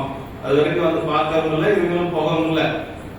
சரி அக்காங்கிறதான் தூது அனுப்பலாமே அப்படின்னு சொல்லி சமணர்களுக்கு தெரிஞ்சு அவ்வளவுதான் முடிச்சு போடுவாங்க. அதனால என்ன பண்ணாருன்னா, இவருக்கு சமையல் செய்யறதுக்கு ஒரு ஆள் கொடுத்துருக்காங்க. இவர் குருமார் ஆயிட்டார். சமையல்காரனம் அழைச்சு வர அக்கா கிட்ட போய் சொல்லு அப்படின்னு சொல்லி அக்கா கிட்ட அது சமையல்காரன் வர்றான். சொல்றான், தர்மசேனர் அனுப்பிச்சுட்டார் அப்படின்னு சொல்லி சொல்றான். அவங்க என்ன சொன்னாங்க அப்படின்னா, தீங்குள்ளதோ அப்படின்னா அவங்க தெரிஞ்சுட்டாங்க, தீங்குள்ளதோ அப்படின்னாங்க. ஆமா, உயிர் மட்டும்தான் அவனை போகல, உங்க தம்பிக்கு அவ்வளவு துன்பப்பட்டு இருக்கிறாரு அப்படின்னு சொன்ன உடனே அக்கா என்ன சொன்னாங்கன்னா, நன்றறிய அமன் பள்ளி நன்றுகளேன் என பார்த்து சென்றவனுக்கு உறைவின் அப்படின்னா. அப்படின்னா தம்பியா இருந்தாலும் சரி, யாரா இருந்தாலும் அதை பத்தி எனக்கு கவலை இல்லை. சைவத்தை நிந்தனை செய்யக்கூடிய சமணர்கள் இருக்கக்கூடிய அந்த இடத்துக்கு நான் வரமாட்டேன், அவங்ககிட்ட போய் சொல்லுங்க அப்படின்னா. நன்றறியா அமன் பள்ளி நன்றுகளேன் என வார்த்தை சென்றவனுக்கு உறைவின் அப்படின்னா, போய் அவர்கிட்ட சொல்லு, நான் வர முடியாது. ஏன்னா ஒரு சிவபெருமானை நிந்தனை செய்யக்கூடிய இடத்துக்கு நாம் போகக்கூடாது. அதுதான் அம்மாவுடைய உரைப்பு, திரௌபதி அம்மாவுடைய உரைப்பு. வரமாட்டேன்னு சொன்னாங்க. இவனும் போய் அதே மாதிரி சொன்னான். சரி நம்மளே போயிடலாம் அப்படின்னு சொல்லி இரவோடு இரவாக ஒரு வெள்ளை புடவைய தலையிலிருந்து கால் வரைக்கும் போத்திட்டு அப்புறம் சாமிகள் அங்கிருந்து பாண்டலி புத்தர்னு சொல்லக்கூடிய அந்த திருப்பாதிரி குடியூர் அப்படியே நடந்து வர்றார். அப்படி திருவதிக்கு நடந்து சேர்ந்த நேரம் காலையில 5 மணிக்கு சேர்றார். அதான் சொல்றார், அதாவது அந்த வந்த நேரத்தை சொல்ற பொழுது, நீரணிந்தார் அகத்திரடும் நிறைகங்கள் புறத்திரடும் மாறவரும் திருப்பள்ளி எழுச்சி காலம் அப்படின்னா திருநீர் அணிஞ்சா அகைரல் என்று சொல்லக்கூடிய ஆணவம் போயிருமா, சூரியன் வந்தாச்சுன்னா புறையிரல் வெளிப்பிடக்கூடியது போயிடும். நீரணிந்தார் அகத்திரடும் நிறைகங்கள் புறத்திரடும் மாறவரும் திருப்பள்ளி எழுச்சி அப்படின்னு சொல்லி சொன்னார். அப்படி திருப்பள்ளி எழுச்சி காலத்துல சேர்றார். அப்படி சேர்ந்த உடனே அக்காவுடைய காலில் விடுகிறார். நம் குலம் செய்த நற்றவத்தின் பெரும் பயனே, நம்ம குலம் செய்த ஒரு பெரிய தவம் நீங்க அப்படின்னு சொல்லி காலில் நீட்டி விழுகிறார். அப்படி விழுந்தவருக்கு என்ன பண்ணாங்க அப்படின்னா, அக்கா என்ன பண்ணாங்கன்னா, முதல்ல திருநீர் பூசிட்டாங்க. நான் திருவாளன் திருநீர் திலகவதியார் அழிப்பேன், பெருவாழ்வு வந்ததான் பெருந்தகையார் பணிந்தேர்த்த அப்படின்னு சொல்லி அப்படியே பணிந்து அந்த திருநீரை வாங்கி உடம்பு பூரா பூசிட்டார். திருவாளன் திருநீர், திருவாளன சிவபெருமான், பெருமான் அணியக்கூடிய திருநீர், திருவாளன் திருநீர் திலகவதியார் அழிப்ப பெருவாழ்வு வந்ததான் பெருந்தகையார் பணிந்தேர்த்த அப்படியே உடம்பு பூரா பூசிட்டார் நாவுக்கரசு பெருமான். அப்படி பூசி அக்கா முன்னாடி இப்படி நிக்கிறார். அப்படி நிக்கிற பொழுது அக்கா சொல்றாங்க, என்ன பண்ற? 40-45 வருஷம் கழிச்சு வந்திருக்கிறார் தம்பி, அது வயிற்று வலியோட வந்திருக்கிறாரு. நம்ம எல்லாம் என்ன செய்வோம், தம்பிக்கு நல்ல சாப்பாடெல்லாம் கொடுத்து ஒரு 2 நாள் ஓய்வு எடுக்க சொல்லி அப்புறமா சரி பார்த்துக்கலாம் இறப்பா அப்படின்னு சொல்லுவோம் இல்லையா? அந்த அக்கா அப்படியெல்லாம் சொல்ல, கையில ஒரு விளக்கமாத்த கொடுத்து அப்புறம் ஒரு பக்கெட் ஒன்று கையில கொடுத்து என்ன சொன்னாங்க தெரியுங்களா? பற்றறுப்பார் அமைப்படைந்து பணி செய்வது என பணித்தார். ரொம்ப கண்டிப்பான அக்கா. பற்றறுப்பார் அமைப்படைந்து பணி செய்வது என பணித்தார். வயிற்றுவலி அதெல்லாம் கிடையாது, முதல்ல போய் கோயில்ல உலகார பணி செய்யும். அதுக்காகத்தான் சாமி கிட்ட பேசி நினைக்க வர வச்சிருக்கிறேன். அப்படியே வயிற்று வலியோடவே பாடிய திருப்பதிகம் தான் கூற்றாயை நம்பார் விளக்கடலில் கொடுமை பல செய் ஞானறியேன் என்று சொல்லி அந்த திருப்பதிகத்துல அப்படி வயிற்று வலியோட பாடி அப்படியே அந்த பதிகத்தை பாடிக்கொண்டே உலகார்ப்பணி செய்கிறார். அப்படி பாடி பதிகம் முடிக்கிறதுக்குள்ள வயிற்று வலி போயிடும். அப்படி வயிற்று வலி போய் அப்பதான் சிவபெருமான் என்ன பண்ணார் அப்படின்னா, அதிகை பெருமான் பாவுற்றல செந்தவரின் பதிகத்தொடை பாடிய பான்மையினால் நாவுக்கரசு என்னும் நல்ல நாமம் உலக 7லும் நயப்புறம் பண்ணுங்க அப்படின்னா, 7 உலகத்துல இந்த பேர் நிலைக்கணுமா சாமியினுடைய ஆசை அப்படின்னு திருநீரட்டு பெருமான் திருநாவுக்கரசு அப்படின்னு சொல்லி சொல்றாங்க. அதுல இருந்துதான் அவனுக்கு பேர் திருநாவுக்கரசு. அப்புறம் எப்படி வந்தது அப்படின்னா, நாவுக்கரசு பெருமான் முதல் சந்திப்புல ஞானசம்பந்த பெருமான் திருவடி போய் வணங்குறார். அப்படி திருவடி வணங்கின்ற பொழுது அவர் என்ன பண்றாரு அப்படின்னா, அப்பரே அப்படின்னாரு. யாரு? ஞானசம்பந்த பெருமான். அவருக்கு என்ன வயசு? 10 வயசு, இவருக்கு 80 வயசு. ஆமா, அப்படி அப்பரேன்னு சொன்னோன்னா அவர் அடியேன் அப்படின்னாரு. யாரு? அப்பர் சாமி மகனேன்னு சொல்லியிருக்கலாம், வேற வயசு தானே, மகனேன்னு சொல்லியிருக்கலாம், அப்படியெல்லாம் சொல்ல அடியேன் அப்படின்னாரு. அதுல இருந்து அவர் பேர் அப்பர் அப்படின்னு சொல்லியாச்சு. அந்த அப்பர் அப்படின்னு அவங்க சொன்னாலும் கூட இவர் என்ன சொன்னாருன்னா அடியேன் அப்படின்னு தான் சொன்னார். அப்பாங்கிற ஸ்தானத்தை அந்த இடத்துல அவர் பயன்படுத்தல. அப்பர் சாமி எப்பொழுதுமே ரொம்ப பணிவா இருக்கக்கூடியவர். அவரோட சரிதை ஒரு நாளைக்கு பேசுற பொழுது சிந்திச்சுக்கலாம். இப்ப அப்பர் சுவாமிகளை சமணத்துல விழுந்து கிடந்த அவரை இந்த சைவத்துக்கு கொண்டு வந்து நிலை நிறுத்தி நமக்கு ஒரு பெரிய பரமாச்சாரியாரை கொடுத்த பெருமை யாருக்கு அப்படின்னா நம்முடைய தளபதி அம்மாவுக்கு தான். அதனாலதான் தூண்டுதவ விளக்கணையார்னு சேர்க்கணும். அதாவது எப்படியெல்லாம் பணி செஞ்சிருக்கிறாங்க அப்படின்னா, நாயன்மார்களுக்கு இது ஒரு சகோதரியா பணி செஞ்சிருக்கிறாங்க. அப்புறம் மனைவியாக பணி செய்திருக்கிறாங்க. திருநீலகண்ட நாயனாருடைய மனைவி பார்க்கணும். திருநீலகண்ட நாயனாரை பற்றி சொல்லுகின்ற பொழுது, அதாவது ஒரு கணவன் எப்படி இருந்தாலும் அந்த இல்லறத்தை எப்படி கொண்டு போகணும் அப்படிங்கிறது மனைவி கையில தான் இருக்கு. மனையறத்தின் வேறு அப்படிங்கிற சேகரவரோட திருவெண்காட்டு நகை பற்றி அதை அப்புறம் சிந்திக்கலாம். இப்ப நாயனார் எல்லாத்துக்கும் கதை தெரியும் இல்லையா? சரிதை எல்லாத்துக்கும் தெரியும். அவர் புயமனார் இல்லைங்களா? அவரை பத்தி சொல்ற பொழுது எப்படி சொல்லுவாங்க சேகர பெருமான்? பொய்யடிந்த அறத்தின் வாழ்வார், புனல் சடை முடியாதற்கு அன்பர், மெய்யடியாருக்கான பணி செய்யும் விருப்பில் நின்றார், வையகம் புகழ்ந்து போற்றும் மனையகம் புரிந்து வாழ்வார், சைவமை திருவின் சார்பை பொருளன சார்புகிறார். அவர் அறிமுகப்படுத்துறார் சேகர பெருமான். பொய்கடிந்த அறத்தில் வாழ்வார். பொய் அப்படின்னா என்னன்னா, இந்த தீ நெறிகள் எல்லாம் இல்லாம அறவழிப்படி வாழக்கூடியவர் அப்படிங்கிறாரு. அப்புறம் என்ன சொல்றாரு? புறன் சடை முடியாத சிவபெருமானுக்கு அடியவர், வையகம் போற்றும் செய்ய மனையறம் புரிந்து வாழ்வார் அப்படின்னாரு. இந்த உலகமே போற்றக்கூடிய அளவுக்கு மனையறம் புரிந்து வாழ்ந்து காட்டியவர் திருநீலகண்டர். என்னங்க, கணவன் மனைவிக்கு சண்டை வயசான வரைக்கும் 2 பேரும் தனித்தனியா இருந்தாங்கன்னு சொல்றீங்க, இப்படி சொல்றீங்களா அப்படின்னா உள்ள போனா தான் தெரியணும். அப்படி இருக்கக்கூடியவருக்கு அவருக்கு சின்ன வயசுல இருந்து ஒரு பழக்கம் ஒண்ணுங்க. சேகர பெருமான் அதை கூட எப்படி சொல்றாரு பாருங்க. அவருக்கு இளமை மீது ஒரு இன்பத்துறையில் எளியரானார் அப்படின்னு. இன்பத்துறையில் எளியரானார். அவர் விளைவாளர்களின் நிலம் போகக்கூடிய பழக்கம் உண்டு. அதையும் சேகர பெருமான் எப்படி சொல்றார்? இன்பத்துறையில் எளியரானார். இளமை மீது ஒரு இன்பத்துறையில் எளியரானார் அப்படின்னாரு. சரி, அவருதான் அப்படின்னா அவருடைய மனைவி எப்படிங்கிறத சொல்றாரு பாருங்க. அருமையான இடம். அந்த அம்மா எப்படி அப்படின்னா, அவர்தாங்கள் மனைவி ஆகணும், அருந்ததி கற்பின் மிக்கார் அப்படின்னார். அருந்ததி யாரு தெரியுங்களா? வசிஷ்டருடைய மனைவி. வசிஷ்டருடைய மனைவி விண்மீனாக, மீனா வானத்தில் இருக்கிற மாதிரி ஒரு ஐதீகம். திருமணத்துல அம்மி மிதித்து அருந்ததி வாழ்றதுன்னு சொல்லணும் இல்லைங்களா? அந்த அருந்ததிங்கிறது அந்த விண்மீன் தான். அது வந்து யாருன்னா அகத்தியருடைய வசிஷ்டருடைய மனைவி. அப்படி வசிஷ்டருடைய மனைவியாக இருக்கக்கூடிய அருந்ததியை போல கற்பில் சிறந்தவளாம் வேற அந்த அம்மா. அவர்தங்கள் மனைவியாகவும் அருந்ததி கற்பின் மிக்கார் அப்படின்னு. அப்படி அந்த அம்மா வந்து கற்பிலே சிறந்த ஒரு பெண் அப்படின்னு சொல்ற. அருந்ததியை விட கற்பில் சிறந்தவன் சொல்றதுக்கு இலக்கணம் இல்லை. ஏன்னா அருந்ததி தான், அதுக்கு மேல கற்பில் சிறந்த பெண் இலக்கணத்துல இடம் இல்லை. அருந்ததியை போலன்னு சொல்லிக்கலாம், அருந்ததியை விடன்னு சொல்ல முடியாது. வசிஷ்டர் மனைவி அருந்ததி தான் கற்பிலே சிறந்தவள் அப்படிங்கிறது நம்ம தமிழ் இலக்கணத்துல எல்லாரும் ஏற்றுக்கொள்ளக்கூடிய ஒரு உண்மை. அதனால சேக்கிழார் அருந்ததி கற்பின் மிக்கார் அப்படிங்கிறது, அருந்ததி போல கற்பிலே சிறந்தவள் அப்படின்னு சொல்லி. அப்புறம் நம்ம ஒரு அழகு அப்படின்னா திருவிழம் உருவமிக்கால் அப்படிங்கிறார். லட்சுமியை விட சிறந்த அழகுடைய பெண் தான். ஆனாலும் இவர் வந்து இந்த மாதிரி பழக்க இருக்கக்கூடியவர். அப்படி என்ன பண்ண ஒரு நாள் என்ன சொல்றாரு பாருங்க. அங்கு ஒரு நாள் பரத்தைவார் அணைந்து நன்ன அப்படின்னாரு. ஒரு பரத்தையனுடைய வீட்டுக்கு போயிட்டு வராரு. அம்மாவுக்கு தெரிஞ்சு போயிடுது. இவர் போயிட்டு வர்றது அம்மாவுக்கு தெரிஞ்சு போயிடுது. அந்த அம்மாவுக்கு மான பிரச்சனையா போச்சு. நம்மளுடைய கணவன் இன்னொருத்தருடைய வீட்டுக்கு போயிட்டு வரதா என்ன சொல்றாரு சேக்கிழார் பெருமான், மானமுன் பொறா அப்படி மானமுன் பொறாத நெறிங்கிறார். மான பிரச்சனை அம்மாவுக்கு. அதனால வந்து என்ன பண்ணாங்க அப்படின்னா தீண்டுவராயின் எம்மை திருநீல கண்டம் அப்படின்னாங்க. இனிமேல் வந்து என்ன தொடக்கூடாது. ஒரு விலை மாதர் வீட்டுக்கு போயிட்டு வந்து என்ன தொடக்கூடாது.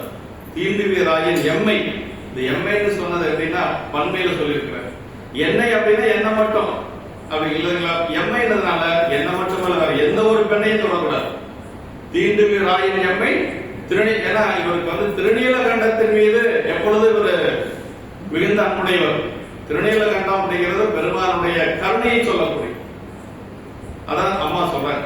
நமது திருச்செங்கோடு கும்பநாட்டில் பதிவு பாடப்பட்ட திருப்பதிகத்தான திருநீலகண்ட திருப்பதி. அவ்வினைக்கு இவ்வினையாம் என்று சொல்லும் மகதேவி உய்வினை நாடாக இருப்பது உந்தமக்கு உணவென்று கைவினை செய்து எவ்விரான் கடன் போட்டு நாமுடையும் செய்வனை வந்தமை தீண்ட பெறா திருநீலகண்டம்.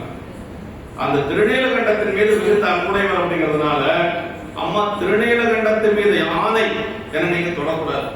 என்ன மட்டுமல்ல எந்த ஒரு பெண்ணையும் எம்மை என்றதுனால எந்த ஒரு பெண்ணையும் தொடக்கூடாது அப்படின்னு சொல்றாங்க.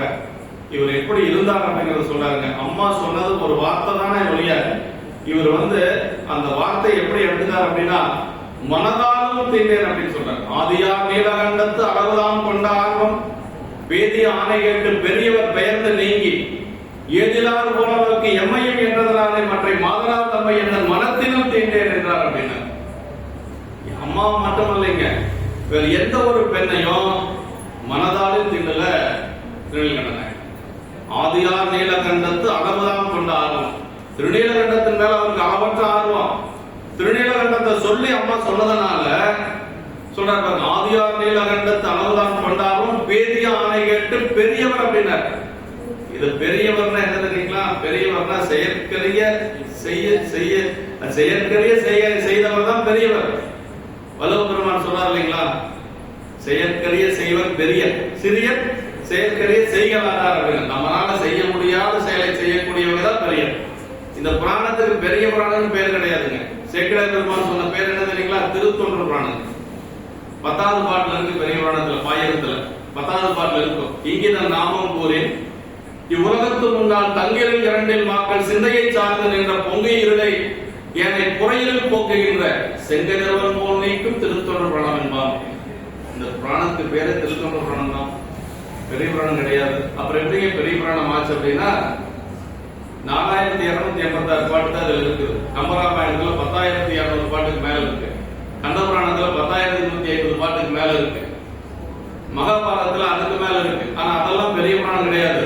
இதுதான் பெரிய புராணம். அப்படின்னா செய்யும் அளவால பெரிய புராணம் கிடையாது, செயற்கரிய செயல் செய்வதனால பெரிய புராணம். இந்த இடத்துல பெரியவர் அப்படின்னு சொல்ற. பெரியவர் பெயர்ந்து நீங்கினார். பெயர்தல்னால ஒண்ணுதானுங்க, நீங்கிறதுனால ஒண்ணுதானுங்க. ரெண்டு ஒரே பொருளை குறிக்கக்கூடிய ரெண்டு சொல். ஏன் ரெண்டு சொல் போடணும் அப்படின்னா வாதியார் சாமி அதுக்கு சொல்றாரு. உடலாலும் நீங்கினார் உள்ளத்தாலும் நீங்கினார் அப்படின்னார். ஒரு சிலர் உடம்பாலும் நீங்கிடுவாங்க, ஆனா உள்ளத்தாலும் நீங்க முடியாது இல்லைங்களா. ஆனா அவர் அப்படி அல்ல, உடலாலும் நீங்கினார் உள்ளத்தாலும் நீங்கினார் அப்படின்னா. பெரியவன் பெயர்ந்து நீங்கி ஏதினார் போலவருக்கு எம்மையும் என்றதுனால மனைவி தானே, சண்டை வரும் சேருவோம் அவ்வளவுதானே. ஏன்னா மனைவி சொன்னது அவ்வளவு ஏதிலார் போல அயலாரை போல சொன்னாங்களா அம்மா. ஏதோ அயலாரை பார்த்து சொன்ன மாதிரி ஏதிலார் போல, ஏதிலார்னா அயலார், ஏதிலார் போல நோக்கி எம்மையும் என்றதனாலே என்ன சொல்ற பாருங்க, மற்ற மாதாரம்மை எந்த மனத்திலும் தீண்டேன் என்றார் அப்படின்னா, மற்ற எந்த ஒரு பெண்களையும் மனதாலும் தீண்ட மாட்டேன் என்று சொல்லி அன்னைக்கு சத்தியம் பண்ணவருங்க. எத்தனை காலம் இப்படி இருந்தாங்க அப்படின்னா, ஏதோ ஒரு வருஷமா இல்ல 2 வருஷமா இல்ல ஒரு 3 வருஷமா அப்படின்னா இல்ல. இப்ப ஒரு 20 வயசு இருக்குன்னு வச்சுங்களேன், அவங்க 2 பேருக்கும், நாயனாருக்கும் நாயனாருடைய மனைவிக்கும் ஒரு 18-20 வயசு தான் இருக்கும். இப்ப இருந்து எத்தனை வயசு வரைக்கும் இருந்தாங்க? 80-85 வயசு வரைக்கும் அப்படி இருந்தாங்க. அது சேக்கிழார் பெருமான் சொல்றாருங்க, அதாவது வடமொழி இளமை நீங்கி வடிபுறு மூப்பு வந்து தளர்வோடு சாய்ந்து மாண்பு தம்பிராண்டரத்து சாயார் அப்படின்னாருங்க. வடமொழி இளமை நீங்கி, இப்ப இளமையெல்லாம் போயிடுச்சு. வடிபுறு மூப்பு வந்து, இந்த வயதான கோலம் கூட எப்படி இருந்தா 2 பேருக்கு அழகா இருந்தார். வடிவுனா அழகுங்க, வடிவுன்னு பேர் இருக்கு பாருங்க. வடிவுனா அழகுன்னு அர்த்தம். கவின் அப்படின்னா அழகு, கவின் அப்படின்னா கவின் பேர் வச்சிருப்பாங்க. கவின்னா அழகு, வடிவுனா அழகு. இதெல்லாம் தமிழ்ல ரொம்ப பழமையான சொற்கள். ஆமா. இப்ப என்ன சொன்னார்? வடிவுறு மூப்பு வந்து அப்படின்னாரு, தளர்வோடு சாய்ந்துனார். அப்படின்னா நிக்க முடியல. ஒரு கையில குச்சி இருந்தாதான் நிக்க முடியும், கையில ஏதாவது ஒரு கோல் இருந்தாதான் நிக்க முடியும். அவரால் நிக்க முடியாது. 2 பேருக்கு அந்த மாதிரி வயசாகி போயிடுச்சு. 80-85 வயசுக்கு மேல ஆயிடுச்சு. ஆனா பெருமாள் மேல வச்சிருந்த அன்பு கொஞ்சம் கூட சாயலை. அவங்கனால நிக்க முடியல. இறைவன் மீது வைத்திருந்த அன்பு இருக்குது பாருங்க, கொஞ்சம் கூட குறையலை. அதுதான் ரொம்ப முக்கியம். வடமொழி இளமை நீங்கி வடிவுறு மூப்பு வந்து தளர்வோடு சாய்ந்தும் அன்பு தம்பிராண்டரத்து சாயார் அப்படின்னா, அதான் நமக்கு என்ன ஒரு மெசேஜ், என்ன மெசேஜ்? என்ன துன்பம் வந்தாலும் சரி, இறைவன் மீது வைத்திருக்கக்கூடிய அன்பு குறையக்கூடாது. கண்ணே இல்லையா அவனுக்கு சாமி அப்படியெல்லாம் நம்ம சொல்லக்கூடாது. நம்மளுடைய வினையின் காரணமா நமக்கு வருது இல்லைங்களா? சும்மா தனு வருமோ, சும்மா பிணி வருமோ, சும்மா வருமோ சொல்வதற்கும் எல்லாம் நாம் செய்த வினைக்கு ஈடாயிருக்கும். அப்படின்னா எய்தவனை நாடு இருன்னு சொல்லி குஞ்ஞான சம்பந்தர் சொல்றார்.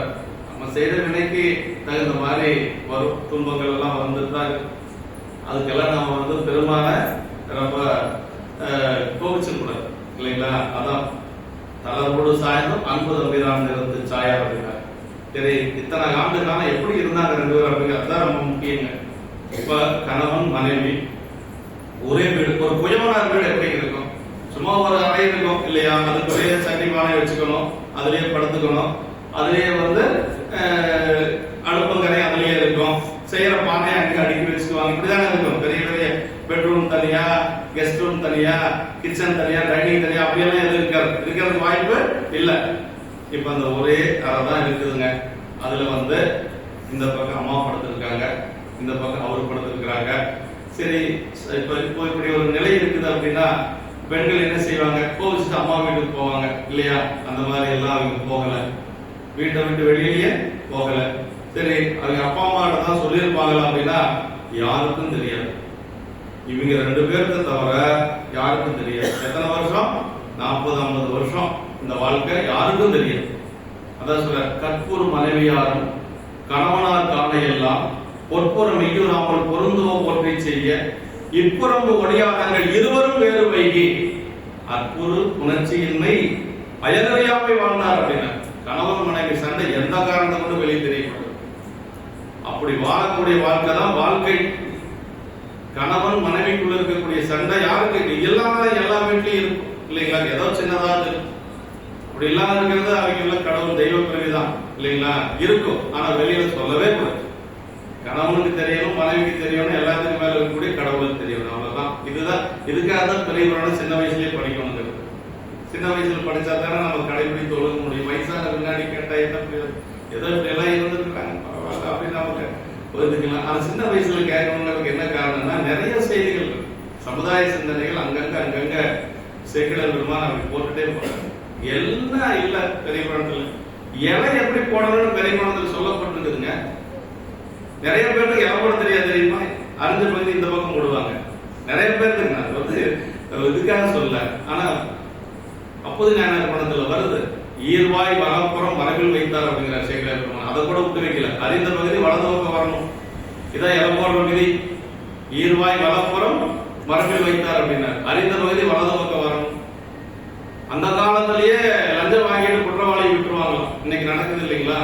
என்ன தப்பு வேணாலும் பண்ணிக்கலாம், பணத்தை கொடுத்து பார்த்துக்கலாம். இது அந்த காலத்திலேயே இருக்கு. அப்பர் சாமிகளை கைது பண்ணி கொண்டு வர சொல்ற பொழுது அந்த மன்னன் சொல்றான், மறுகொண்ட மன்னவனும் மந்திரிகள் தமை நோக்கி தெருள் கொண்ட தீயோனை பொருங்கொண்டு விடாதேன் என்பால் கொடுவாரம் என புகன்றான் அப்படின்னு. பணத்துக்கு இது வாங்கிட்டு அவனை விட்டுட்டு வந்துடாதீங்கடா, பத்திரமா கொண்டு போகலான்னு அரசு சொல்லி இருக்கிறான். அப்பர் சாமி 7ஆம் நூற்றாண்டுலயே.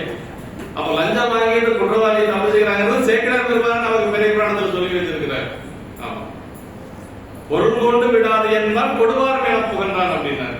அப்பர் சாமி புராணத்தில் வருது. எல்லாமே இருக்குதுங்க. பெரிய புராணத்தில் இல்லாத ஒரு அரசன் எப்படி ஆட்சி செய்யணுங்கிறத சொல்லியிருக்கார் சேக்கிரார் பெருமான். யாருக்கும் தெரியாது. இந்தியாவில் இதெல்லாம் கல்வெட்டில் பொறிக்கப்பட வேண்டியது பாராளுமன்றத்தில் எழுதி வைக்கணும். மாநிலம் காவலாவான் மண்ணுயில் காக்கும் காலை காடதனுக்கு இடையூறு தன்னால் தன் பரிசனத்தால் ஊனமிகு பகைதத்தால் கல்வனால் உயிர்தம்மால் ஆணவை மைந்து தீர்த்து அறங்காப்பா நல்லணும் அப்படின்னாரு. சும்மா நான் மந்திரி ஆயிட்ட அரசன் ஆயிட்ட போதுமா? அதுக்கு இலக்கணம் சொன்னார் சேக்கிரார் பெருமான். சொன்னவர் யாரு? முதலமைச்சர். அவர் சொன்னவர் சேக்கிரார் பெருமான் முதலமைச்சரா இருந்தவர். ஒரு அரசன் தான் எப்படி இருக்கணும்னு சொல்றாரு. மாநிலம் காவலாவான் மண்ணுயிர் காக்கும் காலை. ஒரு அரசன் தான் எப்படி இருக்கணும்னா, இந்த உயிர்களுக்கு 5 வகையான துன்பம் வருமா. தானதற்கு இடையூறு தன்னால் அப்படின்னா, தன்னால் அப்படின்னா மோசமான வரிகளை போட்டு துன்புறுத்துவது, மக்களை தேவையில்லாத சட்டங்கள் போட்டு ரொம்ப கொடுமைப்படுத்துவது, இது அரசனாக வரக்கூடிய துன்பம்.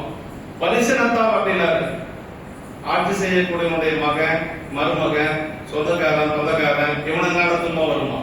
இதெல்லாம் எப்ப சொல்லி வச்சிருக்காரு? நமக்கு 12ஆம் நூற்றாண்டு சொல்லி வச்சிருக்காரு சேக்கிரார் பெருமான். தன்னால் தன் பரிசனத்தால் ஊனமிகு பகைதரத்தால் அப்படின்னார். பகைவரால இப்ப வந்து இல்லைங்களா, அது மாதிரி பகைவரால துன்பம் வரும். அப்புறம் என்ன சொல்றாரு பாருங்க, கல்வரால் அப்படின்னார். திருட்டு பயம் வருது இல்லை? எத்தனை பக்கம் திருடுக்கு பெண்களை எத்தனை பக்கம் கழுத்தோட அறுத்துட்டு போயிடறாங்க. 2 பவுன் 3 பவுன் நகைக்காக கழுத்தையே அறுத்துட்டு போயிடுறானுங்க.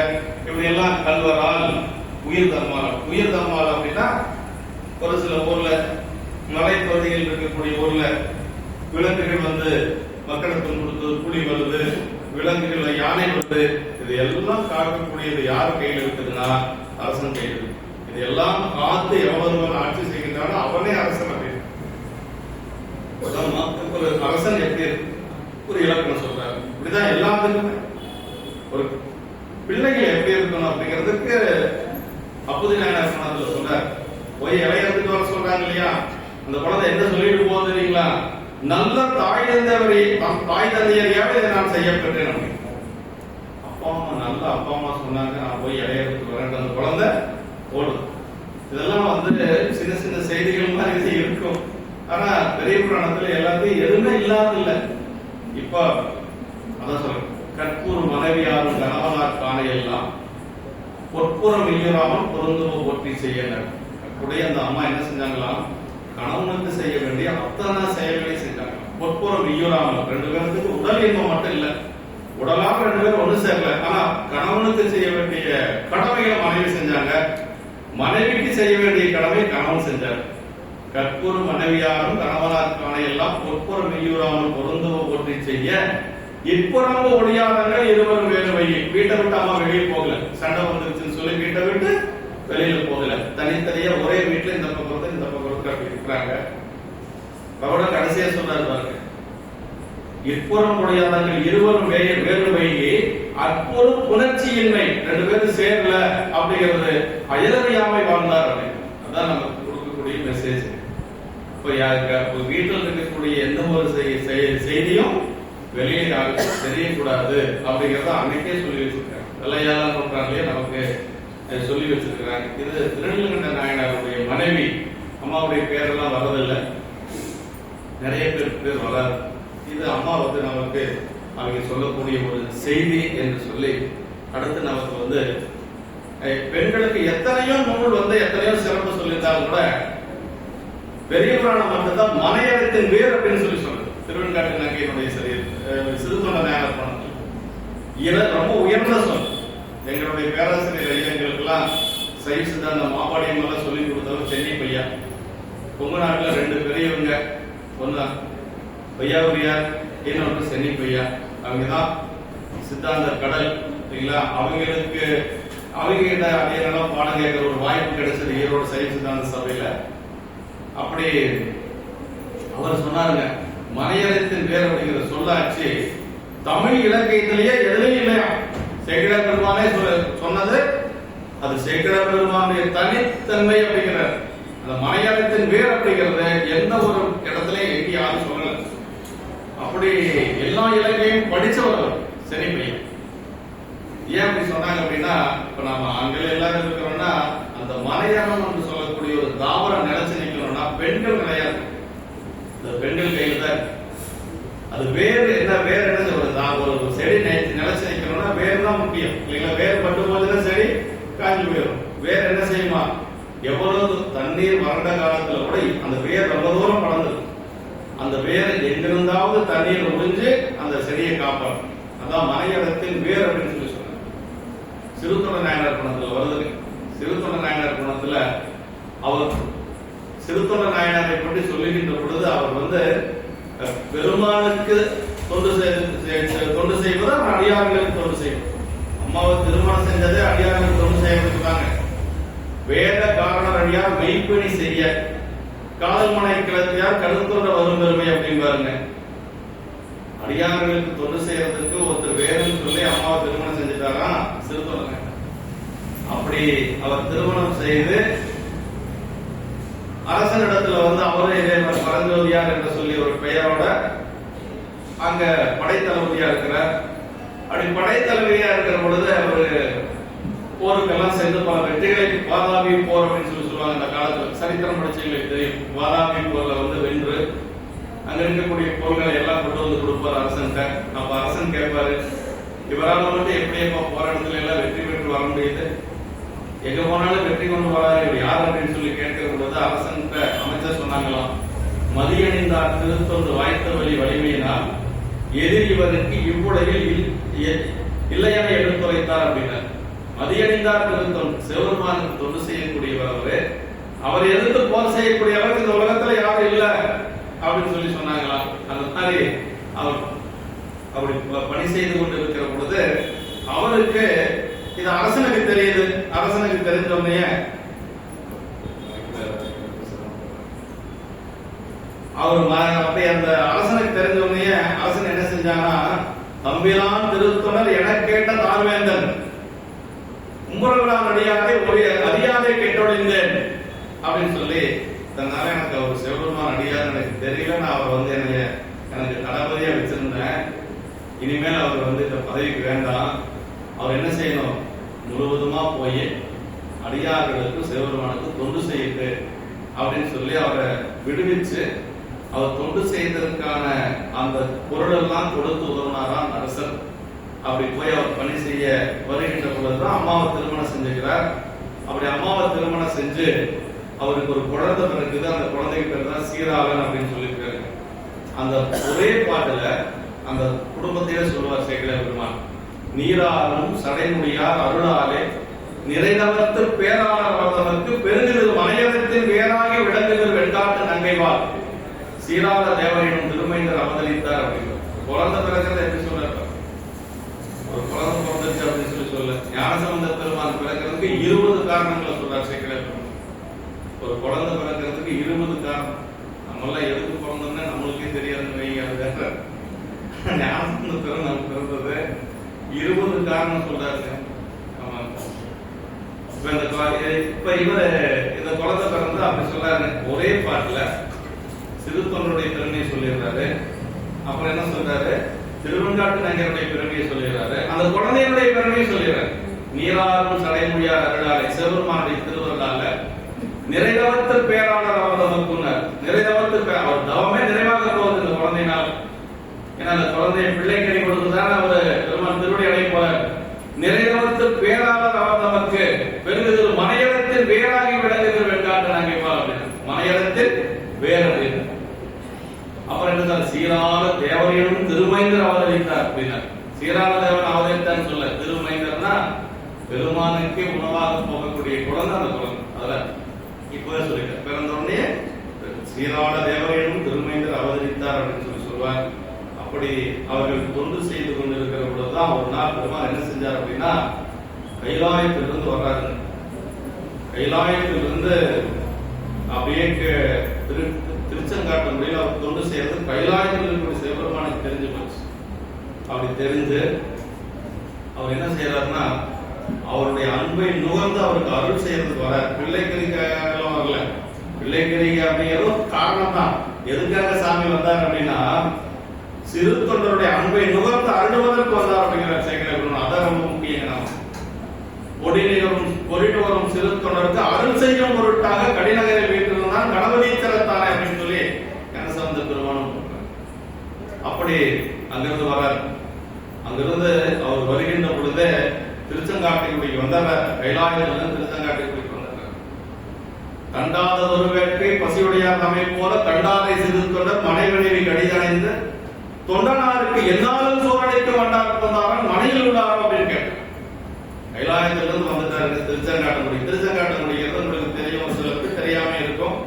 திருவாரூர்ல 20 கிலோமீட்டர் திருச்செங்காட்டுக்குடி. அதுதான் சிறு தொண்டர் நாயனாருடைய பதி. அங்கதான் இருக்கிறார். கைலாயத்திலிருந்து திருச்செங்காட்டுக்குடி வர்றதுக்கு அவருக்கு வழி தெரிஞ்சிருச்சு. யாருக்கு? சிவபெருமானுக்கு. திருச்செங்காட்டுக்குடியிலிருந்து சிறு தொண்டர் நாயனார் வீட்டுக்கு போறதுக்கு வழி தெரியலையா? பாக்கிறவங்க எல்லாம் கேட்டாராம்.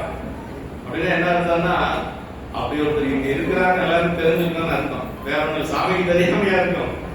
கண்டாரை சிறு தொண்டர் மனைவினைவி கடிதணைந்தார் அப்படின்னா சேகர பெருமாள். அதை என்ன சொல்ற? தொண்டனாருக்கு அடியார்களுக்கு என்னாலும் சோழனை. ஒரு நாளைக்கு ஒருத்தருக்கு சாப்பாடு போட்டு தான் சாப்பிடுவார். யாரும் வரலைன்னா தன்னைக்கு சாப்பிட மாட்டார். அடியார் யாரும் வரலைன்னா அந்த அன்னைக்கு சாப்பிட மாட்டார். ஏன்னா சரி, ஒரு அடியாருக்கு சாப்பாடு போட்டதுக்கு பிறகுதான் சாப்பிடுவோம். அப்படி வாழ்ந்து காட்டியவர் சிறு தொண்டர். அதே சாமியே சொல்றார், கண்டாத ஒரு வேட்கை பசியுடையார் அமைப்போல கண்டாரை சிறு தொண்டர் மனைவினைவி கடிதணைந்து தொண்டானாருக்கு என்னாலும் சோரடிக்க மாட்டார் போந்தாரான் மனையில் உள்ளாராம். வீட்டுக்குள்ள இருக்கிறாரா அப்படின்னு சொல்லி கேட்டுட்டு வராருங்க. இப்ப வீட்டுக்கே வந்துட்டாரா? சாமி தானே வர்றாரு, பைரவ குளத்துல வர்றார். அப்படி எலும்பு மாலையெல்லாம் அணிந்து கொண்டு திருடைய நல்லா அப்படி பூசிக்கொண்டு அப்படி வந்த போல எப்படி இருக்குன்னா, அவர் ஒரு சிரிப்பு சிரிச்சாராம். சாமி நிலவை அடிக்கிற மாதிரி இருந்ததா அப்படி அது சொல்ல சேகர. நிலவரிக்கிறது போல அப்படி சிரிச்சார். அப்படி ஒரு சிரிப்போட வந்து கேட்கிறாரு. வீட்டுக்கு வந்துட்டாரு. வீட்டுக்கு வந்தோடனே திருவெண்காட்டு நங்கை உள்ள இருக்கிறாங்க. வேலை செய்யக்கூடிய பணிப்பெண் தான் போல வராங்க. சந்தனத்தாதியார் நமக்கு. சந்தனத்தாதியார் வந்து அப்படி வணங்கி என்ன சொல்றார்? வந்தணைந்து வினவுவார் மாதவரே யாம் என்று. மாதவர்னா நல்ல ஒரு அடியார் தான் நினைக்கிறேன். சாமின்னு தெரியாதார்கள். வந்தணைந்து வினவுவார் மாதவரே யாம் என்று சந்தனமாம் தையலார் முன்வந்து தாழ் வணங்கி. பாருங்க, வேலைக்கார பொண்ணுக்கு எவ்வளவு பக்கம் பாருங்க. நம்ம கூட அவ்வளவு பக்கம் இருக்காது இல்லைங்களா? சந்தனமாம் தையலார் முன்வந்து தாழ் வணங்கி எந்த அம்மையுடையவரே அகத்துள் இருந்திருக்கும். அம்மா, இந்த வேலைக்கார பொண்ணு சொன்னதே எப்படின்னா, திருவெண்காட்டு நங்கையார் எப்படி சொல்லிருப்பாரு யோசனை பண்ணி பாருங்க. அது ஒரு பணிப்பெண் சொல்ற. இதெல்லாம் வந்தணைந்து வினவுவார் மாதவரே யாம் என்று சந்தனமாம் தையலார் முன்வந்து தாழ்வணங்கி எந்தம்மையுடையவரே. எனக்கு குருநாதரா இருக்கக்கூடிய சாமி, நீங்க உள்ளுக்குள்ள வாங்க அப்படின்னு சொல்லி சொல்றாரு. அதுக்கு அவர் என்ன சொன்னார் அப்படின்னா, இப்ப 2 பேர் தான் இருக்கிறாங்க. அதுக்கு 2 பேர் தான் இருக்கிறாங்க. அப்ப அவர் சொல்றார், மாதரா தாம் இருந்த இடவகையில் தனி புகுதுவோம். பெண்கள் தனியா இருக்கிற இடத்துக்கு நாங்க வரணும். இதுதான் நமக்கு பெரிய செய்தி. பெண்கள் தனியா இருக்கிற இடத்துக்கு ஆண்கள் எந்த காரணத்துக்கு போகணும். கனவா இருக்கணும், வேற யாராவது பெரியவங்க அங்க இருக்கணும். தனியா இருக்கிற இடத்துக்கு போகக்கூடாதுங்கிறதா 7ஆம் நூற்றாண்டிலே சொல்லி வச்சிருக்கோம். மாதரா தாம் இருந்து இடவகையில் தனி புகுதுவோம் அப்படின்னா, பெண்கள் தனியா இருக்கிற இடத்துக்கு நாங்க வரமாட்டோம். இதெல்லாம் பெரிய புராணத்தில் இருக்கக்கூடிய முக்கியமான இடம். அப்படி சொன்ன உடனே அவங்க சொன்னாங்க, சாமி தினசரி ஒரு அடியாருக்கு அன்னம்பாரிச்சு செய்வாரு. இன்னைக்கு ஒருத்தரும் வரல, அதனால தேடுறதுக்கு போயிருக்காரு. அடியாரை தேடிட்டு வர்றதுக்காக போயிருக்கிறாரு. நீங்க வந்ததுன்னு தெரிஞ்சா ரொம்ப மகிழ்ச்சி அடைவாரு, உள்ள வந்து பாருங்க அப்படின்னு சொல்லி இந்த திருவெண்காட்டு நங்கை வந்துட்டாங்க. அப்படி அம்மாவும் வந்து 2 பேரும் அழைக்கிறாங்க. அப்படி 2 பேரும் அழைக்கிற பொழுது, எப்படி சாயமும் நான் இங்க உள்ளே வரமாட்டேன், என்ன சொன்னாலும் நான் உள்ள வரமாட்டேன். கணபதீச்சரம் என்று சொல்லக்கூடிய அந்த கோயில்ல ஒரு ஆத்தி மரம் இருக்கும். இந்த ஆத்தி மரத்துக்கு அடியில் நான் இருக்கிறேன், அவர் வந்தாருன்னா அங்க வர சொல்லுங்க அப்படின்னு சொல்லிட்டு அப்படி அங்க போயிட்டு அவர் அங்க இருக்கிறார். உடனே அவர் வர்றாரு. ஒருத்தர் அடியார் கிடைக்கல. எந்த அடியாரும் எல்லா பக்கம் தேடி பார்த்துட்டாரு, அடியார் ஒருத்தரும் கிடைக்கல. அப்படி கிடைக்காதனால அவர் வீட்டுக்கு வர்றார். வந்தோடனே இங்க சொல்றாங்க, இந்த மாதிரி ஒரு பைரவ கோலத்துல வடநாட்டில இருந்து வடதேசத்துல இருந்து ஒருத்தர் வந்தாரு, எங்க இருக்கிறார் அவர் அப்படின்னு கேட்கிறாரு. உடனே சொல்றாங்க, கணபதீஸ்வரத்துல செங்காட்டங்குடி கோயில்ல ஒரு ஆத்தி மரத்தடியில இருக்கிறேன்னு சொன்னாரு, வந்தவங்களை வர சொன்னாரு அப்படின்னு சொல்லி சொன்னாங்க. இவரு நேர ஆத்தி மரத்தடி போனாரு. போய் சாமிகிட்ட அப்படியே ஒரு பணிஞ்சு நின்றார். அப்படி பணிஞ்சு நிக்கிறத பார்த்துட்டு அவருக்கு பேரே வந்துங்க பரஞ்சோதியா தான் அவர் பேரு. சிறு தொடர் ஏன் பேர் வந்தது அப்படிங்கிறது காரணம் சொல்றாரு சேகர பெருமாள். நாதன் அடியார் தம்மை நயப்பாட்டு வழிபாட்டால் மேதக யார் மிகச்சிறியாராய் அடைந்தார். ஆதலினால் சிறு தொடர் என நிகழ்ந்தார் அவனையும் மேல் அப்படின்னு. அவர் பேர் சிறு தொடர் கிடையாது. ஆனா அடியார்ல கேட்டா அப்படி கூணி குருவி நிற்பார், அவர் பணிந்து நிற்பார். அதனால அவருக்கு பேர் சிறு தொடர். நாதன் அடியார் தம்மை நயப்பாட்டு வழிபாட்டால் மேதக யார் அவர் முன்பு மிகச்சிறியராய் அடைந்தார். ஆதலினால் சிறு தொடர் என நிகழ்ந்தார் அவனையும் மேல். அப்படி போய் அப்படி பணிவா நிக்கிறாரு. அவர் கேட்கிறாரு, சாமி கேட்கிறாரு, ஹீரோ பெரிய சிறுத்தொண்டர் அப்படின்னா, ஏன் பெரிய சிறுத்தொண்டர் நாயா அப்படின்னு சொல்லி கேட்டார். அதுக்கு அவர் சொல்றாருங்க, அது சிறுத்தொண்டர் நாயனார் ஊதியணி சாதனத்தவன் போற்ற போது திருநீர் பூஜை முன்னாடி நிக்கிறதுக்கு தகுதி இல்லை சாமி. ஆனாலும் இந்த சிவனடியார்கள் எல்லாம் கருணையினால அப்படி சொல்லுவாங்க, சிறுத்தொண்டன் சிறுத்தொண்டன் சொல்லுவாங்க. கருணை இல்லை. ஊதியணி சாதனத்தவன் போற்ற போதே அப்படின்னு. ஆயினும் நாதனடியார்கள் கருணையினால் அருளை செய்வார் அப்படின்னு. அப்படியா, சரி அப்படின்னு சொல்லிட்டார். அப்புறம் நம்ம வீட்டுக்கு நீங்க அன்னம்பாளைக்கு வரணும் சாமி, அமுது எடுக்கணும் அப்படின்னு சொல்றாரு. என்னை ஊட்டுறதும் நமக்கு இயலாதப்பா, எனக்கு நீ சாப்பாடு போட முடியாது. இல்ல நான் போடுவேன் அப்படின்னாரு. இல்ல உன்னால முடியாது. இல்ல நான் போடுவேன் அப்படின்னாரு. அப்புறம் சொன்னாரு, 6 திங்கள் கழித்து நான் உண்பது நரப்பசு. அது எப்படி அப்படின்னா, ஒரு குலத்துக்கு ஒரு குழந்தையா இருக்கணும், ஒரு வீட்டுக்கு ஒரே குழந்தையா இருக்கணும், 5 வயது நிரம்பி இருக்கணும், அங்க உணங்கள் எது இருக்கக்கூடாது. அப்புறம் சொல்றாரு பாருங்க, தாய் பிடிக்க தந்தை அறியணும், அந்த குழந்தை அம்மா அப்பா 3 பேரும் மகிழ்ச்சியா இருக்கணும் அந்த நேரத்துல. எல்லாம் நடக்கக்கூடிய காரியமா அப்படின்ட்டு அவர் சொல்றாரு. இவரும் செஞ்சிடும் அப்படிங்கிறார். சரி, என்னால முடியும், என்னால செய்ய முடியும் அப்படின்னு சொல்றாரு. வந்து அம்மாட்ட வந்து சொல்றாரு, பார்த்தீங்களா அப்படின்னு சொல்லி அம்மா கேட்டாங்க. பார்த்தேன், இந்த மாதிரி எல்லாம் சொன்னாரு அப்படின்னு சொன்னாரு. சரி, என்ன செய்யலாம்னு இருக்கிறீங்கன்னு அம்மா கேட்டாங்க, திருவன் காட்டுனாங்க. அதுக்கு அவர் சொன்னார், பணம் கொடுத்தா குழந்தை கொடுத்துருவாங்க, பணம் கொடுத்த ஒரு குழந்தைய வாங்கிக்கலாம் அப்படின்னு சொல்றாரு. அதுக்கு அம்மா கேட்டாங்க, ரொம்ப புத்திசாலிங்க நம்ம திருவன் காட்டுனாங்க. பணம் கொடுத்தா குழந்தைய கொடுத்துருவாங்க, தாய் பிடிக்க தந்தை அறிவாங்களா, மனம் மோந்து செய்வாங்களா, இதெல்லாம் நடக்குமா அப்படின்னு சொன்னதுதாங்க. உடனே வந்து அம்மா சொல்றாங்க, நம்ம குழந்தை பள்ளியிலிருந்து அழைச்சிடுவாங்க. இது உடனே இவர் சொல்றாரு, நீ பயந்தான் தானே அழைப்போம். அந்த இடத்துல குழந்தையுடைய பட்டு போயிருக்கு, நீ பயந்தான் தானே அழைப்போம் அப்படின்னா. நீ பெற்ற பிள்ளைய பள்ளிக்கூடம் போயிடுச்சு குழந்தை, சீராளன் கோயிலுக்கு 5 வயசு முடிஞ்சு சீராளன் பள்ளிக்கூடம் போயிருக்கு, நீ பயந்தான் தானே அழைப்போம் அப்படின்னாரு. போனாரு, பள்ளிக்கூடத்துக்கு போனாரு. குழந்தைக்கு ஒரு ஆச்சரியம், எப்படி எப்பவுமே நம்ம பள்ளிக்கூடம் முடிஞ்சுதானே போவோம், இன்னைக்கு இடையிலேயே வந்து கூட்டிட்டு போறாங்களே. சரி, அப்பா வந்து கூட்டிட்டு போறாங்க, தோல் மேல வச்சு அந்த குழந்தைய தூக்கிட்டு வராரு. அந்த பாதச்சிலம்பெல்லாம் அப்படி ஓசை ஒடுக்கிதான் சேகர சொல்ற அந்த கிங்கிணி இந்த ஒளியெல்லாம் அப்படி கேட்கிறாங்க. குழந்தை அப்படி வரும். அப்படி வர்ற பொழுது அம்மா கிட்ட கொண்டு வந்து கொடுக்குற. நம்ம அதாவது நம்ம செய்யவே முடியாதுங்கிறத நினைச்சே பார்க்க முடியாது இல்லைங்களா. நம்ம என்ன செஞ்சாங்க அப்படின்னா, அந்த குழந்தைய குளிப்பாட்டினாங்க, எப்பொழுதும் போல அலங்காரம் பண்ணாங்க. என்ன அலங்காரம் எல்லாம் பண்ணி குஞ்சி எல்லாம் திருப்பி தலையெல்லாம் நல்லா சீவி விட்டு, அப்புறம் அந்த குழந்தைங்க எப்பொழுதும் அலங்காரம் எல்லாம் பண்ணாங்கன்னா ஒரு முத்தம் கொடுப்பாங்க. அது எப்பொழுதும் குழந்தை மேல அம்மாவுக்கு பாசம் இருக்கும் இல்லைங்களா. அப்படி முத்தம் கொடுக்கணும்னு வாயை பக்கத்துல கொண்டு போயிட்டாங்களா. கொண்டு போனோம்னா எச்சில் கறி ஆயிடுச்சுன்னா வந்தவர் சாப்பிடணும். அதனால முத்தம் தான் முன்னாரம். அந்த இடமெல்லாம் ரொம்ப கஷ்டம். அப்படி முத்தம் கொடுக்கிற தாய் வந்து அந்த முத்தத்தையும் கொடுக்கலையே, அந்த கறி எச்சில் ஆயிடும். இப்போதானே குளிக்க வச்ச குழந்தையா அப்படின்னு சொல்லி முத்தம் தான் உள்ளார் அப்படின்னாரு. முத்தம் கூட கொடுக்கலையா அம்மா. அப்புறம் தான் வந்து 2 பேரும் சேர்ந்து மறைவான ஒரு இடத்துக்கு போனாங்க. மறைவான ஒரு இடத்துல உட்கார்ந்து என்ன செஞ்சாங்க அப்படின்னா, ஏன்னா யாராவது செஞ்சுட்டு இருக்கிற கூட வந்துட்டாங்கன்னா அந்த தொண்டு கிடைஞ்சலாம், தொண்டு செய்ய முடியாது. யாராவது வந்து பார்த்துட்டு என்ன செய்யணும், வீட்டுக்குள்ளேயே மறைவான ஒரு இடத்துக்கு போய் 2 பேரும் என்ன பண்ணாங்க அப்படின்னா, தாய் பிடிக்க தந்தை அறியணும், 3 பேரும் மகிழ்ச்சியா இருக்கணும்னு சொல்லி வேற சொல்லியிருக்கிறதுனால இந்த குழந்தைக்கு வந்து என்னன்னா, சரி என்ன தெரியல, அப்பா அம்மா இன்னைக்கு நம்மளை ரொம்ப சீராக்குறாங்க, ரொம்ப அன்பா இருக்கிறாங்க, அந்த குழந்தை அது என்ன தெரியும். அப்புறம் தான் 2 பேரும் அம்மா காலை நீட்டி உட்கார்ந்து அந்த குழந்தைய கையை 2ஐயும் பிடிச்சிட்டு குழந்தையினுடைய காலை தன்னுடைய காலை நீட்டிட்டு அப்படியே அம்மா வந்து அப்படி இருக்கிறாங்க. குழந்தை என்ன நினைச்சுதான் சேக்கலர் பெருமாள் சொல்றாரு, நனிநீர் உபகை செய்கின்றார் என்று தனிமா மகனும் நகை செய்ய அப்படின்னா, இன்னைக்கு எப்பவும் போல இருக்கிறவரோட இன்னைக்கு ரொம்ப கொஞ்சறாங்க, அம்மா என்னன்னு தெரியல அப்படின்னு சொல்லி அந்த குழந்தை கொஞ்சம் அப்படி சிரிச்சுதான். அப்படி சிரிக்கிற நேரத்துல தலையாச்சு. அவ்வளவுதான். அது அதிகமா சொல்ல மாட்டேன் சேக்கலர், அந்த இதெல்லாம் அதிகமா சொல்ல மாட்டேன். சொல்ற உலகையிலே வென்ற தாதையார் தனிமா மகனை தலை அறிவார். அறிந்தார்னோட சொல்றது, அறிந்தார்னு ஏன் சொல்றது இல்லை அப்படின்னா,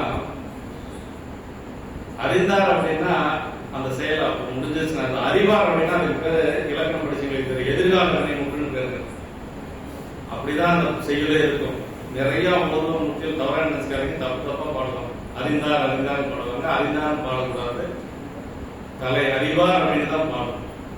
அந்த குழந்தைய சிரிக்கணும்னு சொல்லியிருக்காரு இல்லையா, இந்த குழந்தை நனிநீர் உபகை செய்தார் அப்படிங்கிற சேக்கலர் பெருமாள். என்னமோ இன்னைக்கு குழந்தை அம்மா வந்து ரொம்ப கொஞ்சறாங்கன்னு குழந்தை அப்படி சிரிச்சுதான். சிரிக்கிற நேரம் பார்த்து 2 பேரும் அந்த செயலை செஞ்சுட்டாங்க அப்படின்னு சொல்லி அதோட முடிச்சிருந்தாரு. அதற்கு பிறகு உணவெல்லாம் தயாராகிருந்து அந்த சலனமே இல்லாம கணவனுக்கு எப்படி ஒரு மனைவி கொண்டு செய்யணுமோ, அவங்க தொண்டுக்கு எப்படி துணையா நிக்கணுமோ அது மாதிரி எல்லாம் செஞ்சு அதற்கு பிறகு அவர் போய் அழைச்சிட்டு வர்றார். அழைச்சிட்டு வருகின்ற பொழுது அவர் சொல்றாரு, எல்லாம் நான் சொன்ன மாதிரி எல்லாம் செஞ்சாச்சா அப்படின்னு சொல்லி சொல்றாரு. எல்லாம் செஞ்சாச்சு சாமி அப்படின்னு சொல்ற பொழுது அவர் வந்து வர, அப்படி வந்து அவருக்கு பாத பூஜை எல்லாம் செய்து அவரை அமரச் செய்து இலையெல்லாம் போட்டாச்சு. இலையெல்லாம் போற பொழுது அவர் என்ன சொல்றாரு அப்படின்னா, உட்கார்ந்ததுக்கு பிறகு தலைக்கறியும் அதில் இருக்குதா அப்படின்னு சொல்லி கேட்டார். நான் விரும்பி உண்பது தலைக்கறி, அது இருக்குதா, தலை மாமிசம் இருக்குதான்னு சொல்லி கேட்டாரு. திருவெண்காட்டு நங்கைக்கு ஒன்றும் புரியல. திருவெண்காட்டு நங்கைக்கு அது என்ன நடந்ததுன்னு தெரியல. உடனே சந்தனத்தாரியார் வந்தாங்க. அதுவும் வந்தவருக்கு விருப்பமானு சொல்லி சமைச்சு வச்சிருக்கிறேன்னு சொல்லி சொன்னாங்க. அதான் சமயோசித புத்திக்கிறது, அதுவும் சமைச்சு வச்சிருக்குது அப்படின்னு சொல்லி சொன்னோன்னு சரி எல்லாத்தையும் பரிமாறுன்னு சொன்னாரு. இன்னொரு இடம் போடுங்கன்னாரு. அப்பதான் சாமி என்ன சொன்னாருன்னா, ஈங்கு நமக்கு தனி ஒன்னா ஒன்னாது, ஈசனடியார் பாங்கு நின்றாரை அலையும் அப்படின்னாரு. தனியா சாப்பிடக்கூடாது. சிவனடியார்கள் நம்ம ஒரு வீட்டுக்கு போறோம்னா யாராவது அடியார் கூட இருக்கணும், இல்ல ஒருத்தர் இல்லாத வீட்டுக்காரையாவது உட்கார சாப்பிடணும். தனியா போனதே போதும் நம்ம சாப்பிடக்கூடாது, ஏதோ ஒருத்தர் கூட இருக்கணும் அப்படின்னு சொல்லி சொல்றாரு. ஈங்கு நமக்கு தனி ஒன்னா ஒன்னாது அப்படின்னாரு. அப்ப இவரை ஏற்கனவே ஒரு ஆளை பிடிக்கிறதுக்குள்ள போதும் ஆயிடுச்சு. வந்தவர் வேற என்னமோ கேட்டவர் வரப்போறவர் என்ன கேட்பாரு யாருக்கும் தெரியும். அதனால இவரும் போறார், எல்லா பக்கம் சுத்துறார். எல்லா பக்கம் சுத்தி பார்த்துட்டு வந்து இங்க வந்து சொல்றார், இகத்தும் பரத்தும் இனியாவை காணேன் அப்படின்னார். எல்லா பக்கம் சுத்திட்ட சாமி, ஒருத்தரும் கிடைக்கல அப்படின்னு. அப்புறம் மீண்டும் அவரே சொல்றார், சிறுதோட நாயனரே சொல்றார், சகத்தில் யாரும் திருநீர் இடுவாரை கண்டு யாரும் திருநீர் இடுவேன் அப்படின்னாரு. சாமிக்கு எல்லாரும் திருநீர் வைப்பாங்க, நானும் திருநீர் வைப்பேன் சாமி அப்படின்னு சொல்லி சொன்ன உடனே அவர் என்ன சொன்னாரா, சாமி உண்மை போல நீரிட்டார் யாரோட உண்பீர் அப்படின்னு. உண்மை போல நீரிட்டார் யாரோட திருநீர் பூசினால சாமிக்கு இணையா உட்கார்ந்து சாப்பிட ஒரு பாக்கியத்தை பெற்றிருக்கிறார். பக்கத்துல உட்கார்ந்தாச்சு, பரிமாறியாச்சு, எல்லாம் வந்துருச்சு. இவரு 6 மாசத்துக்கு தானே சாப்பிடுவாரு. இவர் அவர் சாப்பிடணுங்கிறதுக்காக இவர் கை வைக்கிறார். யாரு? சிறுத்தொண்ட நாயகர் கை வைக்கிறார், உணவுல கை வைக்கிறார். கையை பிடிச்சிட்டார், சாமி கையை பிடிச்சிட்டார். 6 திங்கள் கழித்து உண்போம், உண்ணும் அளவும் தாளாது, சோறு 4 பொன் பேர். நான் 6 மாசத்துக்கு சாப்பிடுறேன், அப்புறம் எவ்வளவு சாப்பிடணும்னு எனக்கே தெரியாது, நான் சாப்பிடுறதுக்கு முன்னாடி நீ கை வைக்கிற அப்படின்னு சொல்லி கையை பிடிச்சிட்டார். அவரை கையை பிடிச்சு அதற்கு பிறகுதான் அவரை பார்த்தா கொஞ்ச நேரத்திலே திடீர்னு அவரு மறைஞ்சவர். அப்படி திடீர்னு மறைஞ்சதுக்கு பிறகுதான் ரெண்டு பேரும், கணவன் மனைவி ரெண்டு பேரும், இல்ல மறைவது இல்லை, இதுதான் ரொம்ப முக்கியமான இடம். மாறீர் மகு பெற்றீரே மைந்தன் தானே அலையும் அப்படின்னாரு. ரெண்டு பேரும் உட்கார்ந்தாச்சு. சரி, ஒரு பிள்ளை அந்த பிள்ளை தான் உணவு படைச்சான்னு அவருக்கு தெரியாது இல்ல. அப்ப மாறீர் மகு பெற்றீரே மைந்தன் தானே அலையும் அப்படின்னாரு. பையன் இருக்குன்னு சொன்னேன், அந்த பையனை கூப்பிடுப்பா அப்படின்னாரு. அதுக்கு அவர் என்ன சொன்னாருன்னா, இப்போது இங்கு அவன் உதவான் அப்படின்னு. இந்த மாதிரி இறந்து போயிருச்சு அந்த குழந்தை தான் அந்த கரையை அப்படி இல்லை, நம்மளா இருந்தா குழம்பி தள்ளி இருப்போம். அவர் என்ன சொன்னாருன்னா, இப்போது இங்கு அவன் உதவான். அது எதுக்காக சொல்றேன், சேக்கிரார் பெருமானுடைய திருவாக்குல சொன்னாதான் இனிமையா. நம்ம வாக்குல சொன்னோம்னு வச்சுங்களேன் நல்லா இருக்கு. சேக்கிரார் பெருமானுடைய திருவாக்குல சொல்றோம், இப்போது இங்கு அவன் உதவான் அப்படின்னாரு. அப்படியா? இல்ல, அவன் வந்தால் நான் 9 நாடி அலையும் மீண்டும் சொல்றார். அவன் வந்தா தான் சாப்பிடுவான், போய் கூட அப்படின்றாரு. அப்பதான் ஐந்தா வருவாய் அப்படின்னு சொல்லி அழைச்சார். ஈசனடியார் உடனும் அழைக்கின்றார், மைந்தா வருவாய் அப்படின்னு சொல்லி அழைச்சாரு. உடனே அம்மாவுக்கு வரலைன்னு சொல்லி பெரிய பிராணத்துல இல்ல. ஆனா எல்லாரும் பெரியவங்களே என்ன சொன்னாங்கன்னா, இவர் அழைச்சாரு வரல, அம்மா பற்றோட மைந்தான் அழைச்சாரு வரல, அம்மா பற்று இல்லாம அழைச்சாங்க வந்துருச்சுன்னு சொல்றாங்க. அப்படி சொல்லக்கூடாது. சிவப்பணி முறையில் அப்படி எழுதுற. அதாவது என்ன சொல்றாருன்னா, ரெண்டு பேரும் செஞ்ச வேலை இல்லைங்களா. உடனே தையலாரும் தலைவர் பணி இருப்பாரு. சேக்கட பெருமான நடத்துல சொல்ல போறாரு. தையலாரும், தையல்னா மனைவி, தையலாரும் தலைவர் பணி, தலைவர்னா யார், கணவன். அந்த இடத்துல தையலாரும் தலைவர் பணி இருப்பாரு. செய்யமணியை செய்தாலா சிவனார் அடியார் உணர்வுன்னு அழைக்கின்றார், வாராய் என்று ஓலமிட அப்படிங்கிறது பெரிய புராணத்துல அப்படிதான் இருக்கு. குழந்தை வரலே நல்லா இல்ல, முதல்ல அவர் போய் அழைக்கிறாரு, மறுபடியும் மீண்டும் மனைவி போய் அழைக்கிறாங்க. அந்த குழந்தை வருது, பள்ளியிலிருந்து ஓடி வர மாதிரி வருது. இதை வச்சுட்டு திருவெண்காட்டு நாங்க பட்டு இல்லாம அழைச்சாங்க, அவர் பட்டோட அழைச்சாங்க, அதனால குழந்தை வரலன்னு சொன்னதெல்லாம் தவறுங்க. அப்படி சொல்லக்கூடாது. சிவப்பணி உரையில அப்படி எழுதியிருக்கிறார். அவருக்கா பற்று இருந்தது, அப்பவே சொல்லிட்டார், நீ பயன்தான் தன்னை அழைப்போம் அப்படின்னாரு. சேக்கிர பெருமான் அந்த இடத்துல எப்படி சொல்றாருன்னா, உலகிலே வென்ற தாதையார் அப்படின்னாரு. உலகிலே வென்ற தாதையார். அவர்கள் நாயன்மார்களுக்கு மகன் மகள் மனைவி அப்படிலாம் ஒண்ணும் கிடையாதுங்க. எல்லாம் ஒண்ணுதான். அடியார் சிவபெருமான் ரெண்டு தான், வேற எதுவும் கிடையாது. அப்படி போய் அவங்க அழைச்ச பிறகு ரெண்டு பேரும் போய் அழைக்கிறாங்க. பள்ளியில் நின்று ஓடி வருவான் போல அந்த சீராளன் வரார். அப்படி சீராளன் வந்த உடனே இவர் மறந்துட்டாங்க. குழந்தை வந்துட்டு அவங்களுக்கு மகிழ்ச்சி இல்லைங்க. வந்தவர் சாப்பிடாம போயிட்டாருன்னு வருத்தப்பட்டாங்க. குழந்தை எந்த குழந்தை உயிரோட வந்துருச்சுன்னா அவங்களுக்கு மகிழ்ச்சி இல்லை. வந்தவர் சாப்பிடாம போயிட்டாரு, கருங்குஞ்சி பயிரோவை காணவே அப்படின்னு சொல்லி ரெண்டு பேர் வருத்தப்பட்டாங்களா. இதுதான் நாயன்மார்களுடைய வரலாறு. இந்த உலகியலை வென்றவர்கள் அப்படிங்கிறது தான் நம்ம அவங்களுடைய வாழ்க்கையோட நம்ம நினைச்சு கூட பார்க்க முடியும். ராமன் காடால போனால் செய்தி தெரிந்து தசரதன் உயிரையே விட்ட வரலாறு இல்லைங்களா. ராமன் ஒன்னும் ஆகல, காடால போன செய்தியாலே அவரால் தாங்க முடியல. ஒரு அடியாருக்காக ஒரு பிள்ளையவே அறிந்து தெரியாத படைத்த பெருமை நம்முடைய சைவத்தில் தான் பார்க்க முடியும். அதற்கு பிறகு அவர் சந்தன தாதியார், சீரார தேவர், திருவெண்காட்டு நங்கை, சிறுத்தொண்ட நாயனார் 4 பேர்த்துக்கும் முருகப்பெருமானோட காட்சி கொடுத்தார். வேற யாருக்கும் முருகப்பெருமானோட காட்சி கொடுக்கல. எல்லாத்துக்கும் அம்மையப்பன் காட்சி தான், விடை மீது அம்மையப்பன் காட்சி. ஆனா அவங்களுக்கு மட்டும் முருகப்பெருமானோட காட்சி கொடுக்கும். அப்படியே முருகப்பெருமானோட காட்சி கொடுத்து 4 பேரும் பெருமானுடைய சிவலோகம் போனதாக பெரிய காரணம்.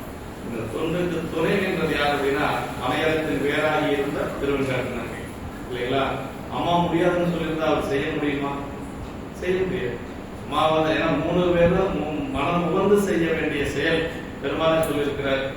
சிறுத்தொண்ட நாயனருடைய தொண்டு நிலை பெற்றதுக்கு யார் காரணம் அப்படின்னா அம்மா தான் காரணம் என்று சொல்லி திருவெண்காட்டு நங்கை. அடுத்து நமக்கு நாயன்மார்கள்ல 3 பேர் இருக்கிறாங்க. இளையான்குடி நாயனாருடைய மனைவியாரெல்லாம் சிந்திக்கிற அளவுக்கு அதுக்கு தனியா 1 மணி நேரம் இருக்குது. இப்ப 3 நாயன்மார் இருக்கிறாங்க இல்லைங்களா. அவங்களை கொஞ்சமாவது நம்ம சிந்திக்கிறோம் இல்லைங்களா. காரைக்கால் அம்மையார் அம்மா, இறைவனே அம்மான்னு சொன்ன பெருமை காரைக்கால் அம்மையார். சிவபெருமானே அம்மான்னு சொன்னது காரைக்கால் அம்மையார் தான். அப்பான்னு சொன்னது கண்ணப்ப நாயனார் இல்லைங்களா? நெல்லு கண்ணப்ப நெல்லு கண்ணப்பன்னு சொன்னார். காரைக்கால் அம்மையார் அப்படி கணவனுடைய இதெல்லாம் விட்டு அவங்க கைலாயம் செல்லுகின்ற பொழுது பெருமான் வீட்டில் இருக்கக்கூடிய கையிலையும் காலால் மிதிக்க கூடாது, தலையால் நடந்து போறாங்க. அப்படி தலையால நடந்து செல்லுகின்ற பொழுது அம்மா இருக்கிறாங்க, உமையம்மை பக்கத்தால் இருக்கிறாங்க. ஐயா எத்தனை மணிக்கு நான் நிறைவு செய்யணும்? 8:45 9 மணி. 8:45 ஒரு 10 நிமிஷம் 4 மணி நேரம் சீக்கிரம் முடிச்சிடும். நீங்க சொல்றது ஒரு 5 நிமிஷம் முன்னாடியே முடிச்சிருவேன். எப்படா முடியுமா நினைச்சது கூட இல்லையா? காரைக்கால் அப்படி கைலாயம் போயிட்டு இருக்கிறாங்க, தலையால் நடந்து போயிட்டு இருக்கிறாங்க. எலும்பும் தோலமான உருவம் இல்லைங்களா? கணவன் விட்டதுக்கு பிறகு என்ன நினைச்சாங்களா, கணவனுக்காக தாங்கிய சதை இல்லைங்களா? அந்த சதை பொறி இதுக்கு மேல எனக்கு வேண்டாம், கணவன் விட்டுட்டு போயாச்சு, இதுக்கு மேல எனக்கு வேண்டாம், கணவனுக்காக தாங்கிய இந்த சதை பொறி எனக்கு வேண்டாம்னு சொல்லி அதெல்லாம் உதிர்த்த ஒரு பெருமை அம்மாவுக்கு. இப்ப எலும்பும் தோலுமா இருக்கிறாங்க, தலையால் நடந்து போறாங்க. உண்மை அம்மையும் கேட்கிறாங்க, இப்படி தலையால் நடந்து வரக்கூடிய அன்பினுடைய பெருமை என்ன, இது யார் அப்படின்னு சொல்லி கேட்கிறாங்க. அப்பதான் சாமி சொல்றாரு, வருங்கவள் நம்மை பெறும் அம்மையார் நோயே இப்பெருமை சேர் வடிவம் வேண்டி பெற்றனல் என்று அருகு அணைய நோக்கி அம்மையே என்னும் செம்மை வரும்படி உலகெல்லாம் உயர்வே அருளை செய்தார்கள். அம்மான்னு சொன்னார் சிவபெருமான். அப்படி பேசிட்டு இருக்கிறக்க வந்துட்டாங்க. அதை எப்படி வேகம்னா காற்றை விட வேகமாக போறது, மனதை விட வேகமாக. அம்மா போன வேகம் என்னன்னா மனதை விட வேகமாக. அப்படி வேகமா வந்துட்டாங்க, பேசிட்டு இருக்க வந்துட்டாங்க. வந்துட்டு பக்கத்தால் வந்தோம்னா உமையமை பக்கத்தால் இருக்கிறாங்க. உமையமை பக்கத்தால் இருக்கிறாங்க. சாமி எப்படி கூப்பிடுற, அம்மா அப்படின்னா சிவபெருமானே அம்மையே என் செம்மை ஒருமொழி உலகெல்லாம் உயவே எழுந்தார்கள். அப்ப அம்மான்னு சொன்ன அம்மா என்ன மகனே என்ன சொல்ல முடியும், அப்பா அப்படின்னு அவர் பெருமான் திருவடியில் விழுந்து வணங்கினாங்க. அப்பா அப்படின்னு அதான் சொல்றாருங்க. சேக்கிழ பெருமான் என்ன சொல்வாருன்னா, மடுத்த புனல் வேணியினார் அம்மையன மதுரமொழி கொடுத்தருள பெற்றாரை புலவிய நாடகத்தில் எடுத்தருளும் சேவடிக்கை என்று இருக்கின்றாரை அடுத்த புனல் சீர்பரவல் ஆரளவு அயனதம்மா. சிவபெருமானே அம்மான்னு சொல்றாங்கன்னா அதுதான் எப்படிப்பட்ட தாயார். தாயிலும் தந்தையிலும் தான் தனியன் காணே இல்லைங்களா? சிவபெருமானுக்கு அப்பா அம்மா யாரும் கிடையாது. அப்படி இருக்கக்கூடிய சிவபெருமானே ஒருத்தர் அம்மான்னு சொல்றாருன்னா அவங்க பெருமையை நான் இல்லை, யாராலும் சொல்ல முடியும் அப்படிங்கிறார் சேக்கிழர். மடுத்த புனல் வேணியினார் அம்மையன மதுரமொழி கொடுத்தருள் பெற்றாரை கொடுமைய நாடகத்தில் எடுத்தருள் சேவடிக்கல் என்று இருக்கின்றார். பெருமான் புத்த பெருமானை தூக்கி திருவடிக்கல் யார் இருக்கிறார்? காரைக்கால் அம்மையார் பாடிட்டு இருக்கிறாங்க. அடுத்த புனல் சீர்பரவல் அரளவு ஆயினதம்மா என்று சொல்லி சேக்கிழர் பெருமானை கேட்கக்கூடிய ஒரு தாய் காரைக்கால் இல்லைங்களா? காரைக்கால் பேய் அப்படின்னு சொல்லி சொல்லுவோம். பேய் அப்படின்னா நம்ம உலகையில சொல்லக்கூடிய பேய் அல்ல. பேய் அப்படிங்கிறது ஒரு சிவகணங்கள் ஒன்றாகிய பேய். ஆமா, சிவகணங்கள் ஒரு பேய் ஒன்றாகிய ஒரு பேய் அப்படின்னு சொல்லி சொல்றாங்க. இது காரைக்கால் அம்மையார். இது மங்கையர்க்கரசியாரை பத்தி பார்க்கலாம்னா, கணவன் எப்படின்னா சமணத்தில் இருக்கிறார். கணவனுக்கு திருநீரை கண்டா கண்டு முட்டு, சைவத்தை பத்தி கேட்டா கேட்டு முட்டு, கண்டு முட்டு கேட்டு முட்டு, சைவர்கள் அப்படின்னா கேட்டு முட்டு. அவர் திருநீர் பூசைகளை பார்த்தா கண்டு முட்டு, முட்டுன்னா தீட்டுங்க, அவ்வளவுதான். 3 நாளைக்கு சாப்பிட மாட்டாரு பாண்டியன். அந்த மாதிரி சூழல்ல அம்மா எப்படி சைவம் வளர்த்தாங்க அப்படின்னா, தினசரி திருநீர். அம்மா சோழனுடைய மகள்ங்க, மணிமுடி சோழனுடைய மகள். சோழ மன்னர்கள் சோழர்கள் எப்பொழுதும் சைவத்துல நிலையாக நின்றவர்கள். பாண்டியர்கள் எல்லாம் அங்க போவாங்க மீண்டும் வருவாங்க. ஆனா சோழ மன்னர்கள் சைவ நெறியில் பிரலாது இருந்தவர்கள். அப்ப சோழ மன்னருடைய மகளா இருந்ததுனால சைவத்துல இருந்து பழக்கப்பட்ட போனது மங்கையர்க்கரசி. அப்படி தினசரி மாங்கல்யத்துலதான் திருநீர் வச்சுக்கணும். நம்ம மாதிரி நெற்றியில திருநீர் வைக்க முடியாது. ஏன்னா கணவன் சமணத்தில் இருக்கிறதுனால நெற்றியில திருநீர் வைக்க முடியாது. பாண்டி நாடு முழுக்க சமணர்கள் சூழ்ந்து இருக்குது. அப்படி பாண்டி நாடு முழுக்க சமணர்கள் சூழ்ந்து இருக்கக்கூடிய அந்த நேரத்துல எப்படியாவது இங்க சைவம் தலைக்கணும்னு நினைச்சாங்க. அம்மா என்ன பண்ணாங்க அப்படின்னா, ஞானசம்பந்த பெருமானுக்கு ஒரு ஓலை அனுப்பினாங்க. ஞானசம்பந்த பெருமான் அப்ப எங்க இருந்தாருன்னா திருமறைக்காட்டுல இருந்தார். திருமறைக்காடு வேதாரண்யம் சொல்றோம் இல்லையா, அது கதவும் அடைத்து பல 100 ஆண்டுகள் கழித்து திறக்கவே முடியல யாராலையும். ஞானசம்பந்த பெருமான் நாமக்கரசன் போறாங்க. அப்படி போற பொழுது ஏன் கதவு திறக்க முடியல? பின்பக்க வழியா ஏன் போய் சாமி போறாங்க அப்படின்னு சொல்லி கேட்கிற பொழுதுதான் எல்லாரும் சொல்றாங்க, வேதங்கள் தாளிட்ட கதவு இன்று வரை திறக்கப்படவில்லை அப்படின்னு சொல்றோம்னா ஞானசம்பந்த பெருமான் அதெல்லாம் ஒத்துக்க மாட்டேன். அபிமுக திருவாயில் வழியாக சின்ன பெருமானை வழிபாடு செய்வது அந்த உரைப்புங்க. அபிமுக திருவாயில ராஜகோபுர வழியா நேரம் போய் பெருமானை வழிபாடு செய்யணும். அப்பர் சாமியை பார்த்தாரு ஞானசம்பந்த பெருமான் சொல்றாரு, அப்பாரே கதவு திறக்க பாடுவேன் அப்படின்னாரு. அவர் பாடினார், மண்ணின் நேர்முறை ஆளுமை பங்கரோ மண்ணினால் வரும் செய்வதை காணரோ கண்ணினால் அவை காண கதவினை திண்ணமாக திறந்தவர்கள் செய்வேனோ அப்படின்னாரு. 11 பாட்டு 10 பாட்டு பாடி திறக்கல. 11வது பாட்டுல இறக்கம் ஒன்று இல்லையே எப்படியாருங்க என்ன சாமி கொஞ்சம் கூட இறக்கமே இல்லையா சாமி இப்படி பாட்டு நீங்க பாடு. உடனே கதவு திறந்துருச்சு. அப்புறம் திறந்த கதவை அடைக்கணும் இல்லையா? ஞானசம்பந்த பெருமானை பார்த்து அப்ப சொன்னார், கதவும் அடைக்க பாடுகிறார். ஒரே பாட்டுல அடைச்சிருச்சு. சதுரா மலைதான் என்று சொல்லக்கூடிய ஒரே பாட்டு தான். முதல் பாட்டிலேயே கதவை அடைச்சிருச்சு. மறுபடியும் 9 பாட்டு பாடுற ஒரே பாட்டிலேயே கதவை அடைச்சிருச்சு. அப்போ அப்பசாமி கொஞ்சம் மனசு சங்கடப்பட்டார். அவரையே பாட சொல்லியிருந்தா ஒரே பாட்டுல கதவு திறந்திருக்கும், நம்ம பாடி இப்படி பண்ணி போட்டோமே அப்படின்னு சொல்லி நினைக்கிறாரு. ஆனா சிறப்புடைய உரை என்ன சொல்றாருன்னா, நீண்ட நாள் அடைக்கப்பட்ட கதவு திறக்கிறது கொஞ்சம் நாள் ஆகும், நேரம் ஆகும். அடைச்ச கதவு அந்த திறந்த கதவு அடைக்கிறதுக்கு சீக்கிரம் அடைச்சிடலாம். அதனால ஒண்ணு அப்பசாமி பாடியதுதான் சரி அப்படின்னு சொல்லி அவர் உரையாசிரியர் எழுதுறாரு சிறப்புடைய. இப்ப வேதங்கள் தாளிட்ட கதவு எப்படி இப்ப திருமுறை பாடி திறந்துச்சு அப்படின்னா, ஒரு சாவி தொலைஞ்சு போச்சுன்னு வச்சுங்களேன், ஒரு கதவு திறக்கணும், சாவி தொலைஞ்சு போச்சு, அதே மாதிரி சாவி இருந்தா தான் திறக்க முடியும். கூடவா இருந்தாலும் திறக்க முடியாது, குறைவா இருந்தாலும் திறக்க முடியாது. இப்ப வேதங்கள் தாளிட்ட கதவை திருமுறைகள் திறந்துருக்குதுன்னா அப்ப வேதமும் திருமுறையும் ஒரே பெருமை. அதான் நம்ம தெரிஞ்சுக்கணும். அந்த இடத்துல திருமுறை பாடுனா நமக்கு எல்லாம் கிடைக்கணும். என்ன இருக்குன்னா இதுதான் நமக்கு காரணம். அந்த வேதங்கள் தாளிட்டு சென்ற கதவை இதுவரைக்கும் திறக்க முடியல, பல ஆயிரம் ஆண்டுகள் ஆயிடுச்சு. ஆனா இப்ப எப்படி திறந்தாங்க? திருமுறை மூலமா. தொலைஞ்சு போன சாவிக்கு இன்னொரு சாவி போடணும்னா அப்படியே இருக்கணும், இல்லை கிட்ட அப்படியே இருக்கணும், இல்லைன்னா முடியாது. அப்ப வேதமும் திருமுறை ஒண்ணு அப்படிங்கறத அங்க நிரூபிச்சு காட்டி அங்க இருக்கிறாங்க 2 பேரும். அப்பதான் மங்கையர்க்கரசர் ஓலை அனுப்புறாங்க. ஓலை அனுப்பின உடனே அவர் போகணும்னு நினைக்கிறார். ஞானசம்பந்த பெருமான் போகணும்னு நினைக்கிறார். 2 பேர் வந்திருக்கிறாங்க மதுரையில இருந்து. அப்படி போறேன்னு சொன்ன உடனே அப்பர் சாமி கூட இருக்கிறார். சொல்றார், செல்ல இசையேன் அப்படின்னார். என்ன அப்படி சொல்றீங்க நீங்க அப்படின்னு சொல்லி எல்லாரும் சொல்ல. அவர் என்ன சொல்றாருன்னா, ஏன் அப்படின்னு கேட்கிறாரு. 4 கோளும் சரியில்லை அப்படின்னாரு. 4 கோளும் சரியில்லைன்னா சிவபெருமான் அடியார்கள் அதெல்லாம் இல்லை அப்படிங்கிறார் ஞானசம்பந்த பெருமான். பரசுவது நம்பெருமான் கடல் என்றால் பழுதுவம் தனையாதுனார். பெருமான் திருப்படி வணங்குறவங்களுக்கு எந்த துன்பம் வராது அப்படின்னாரு. இருந்தாலும் பெரியவர் ஒத்துக்கல. அவர் அனுபவசாலி இல்லையா அப்பர் சாமி, இல்ல 4 கோளும் சரியில்லைன்னு மீண்டும் சொன்னார். அப்பதான் வேயூர் தோழி பங்கன் பாக்குறாரு. வேயூர் தோழி பங்கன் அந்த பதிகம் பாடுனது எங்கன்னா திருமறைக்காரர் அங்கதான் பாடுறார். பாடிட்டு என்ன சொல்லிட்டு போறாரு அப்படின்னா, பாண்டி நாட்டுல மதுரையம்பதியில திருநீர் வச்சிருக்க 2 பேர் தான் இருக்கிறாங்க. எல்லாரும் சமணம். குடச்சிறை நாயனார் இருக்கார் அமைச்சர். அவர் மூலமா தான் அம்மா எல்லா பணிகளையும் செய்யறாங்க.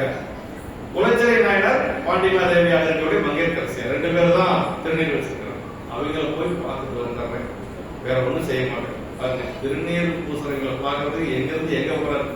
திருமறைக்காடு எங்க இருக்கு, அப்புறம் மதுரையம்பதி எங்க இருக்கு, அங்க போறாரா யார்? ஞானசம்பந்த பெருமாள் சொல்றாரு பாருங்க, எல்லையில்லா நீர் போற்றும் இருவரையில் சென்று காணும் கருத்துடைய அங்கு தீங்கு முறை அமரர் செயல் அறிவித்து சைவம் பாறை தண்ணி வேறு ஒன்றும் செய்ய நாணயவதே அப்படின்னார்.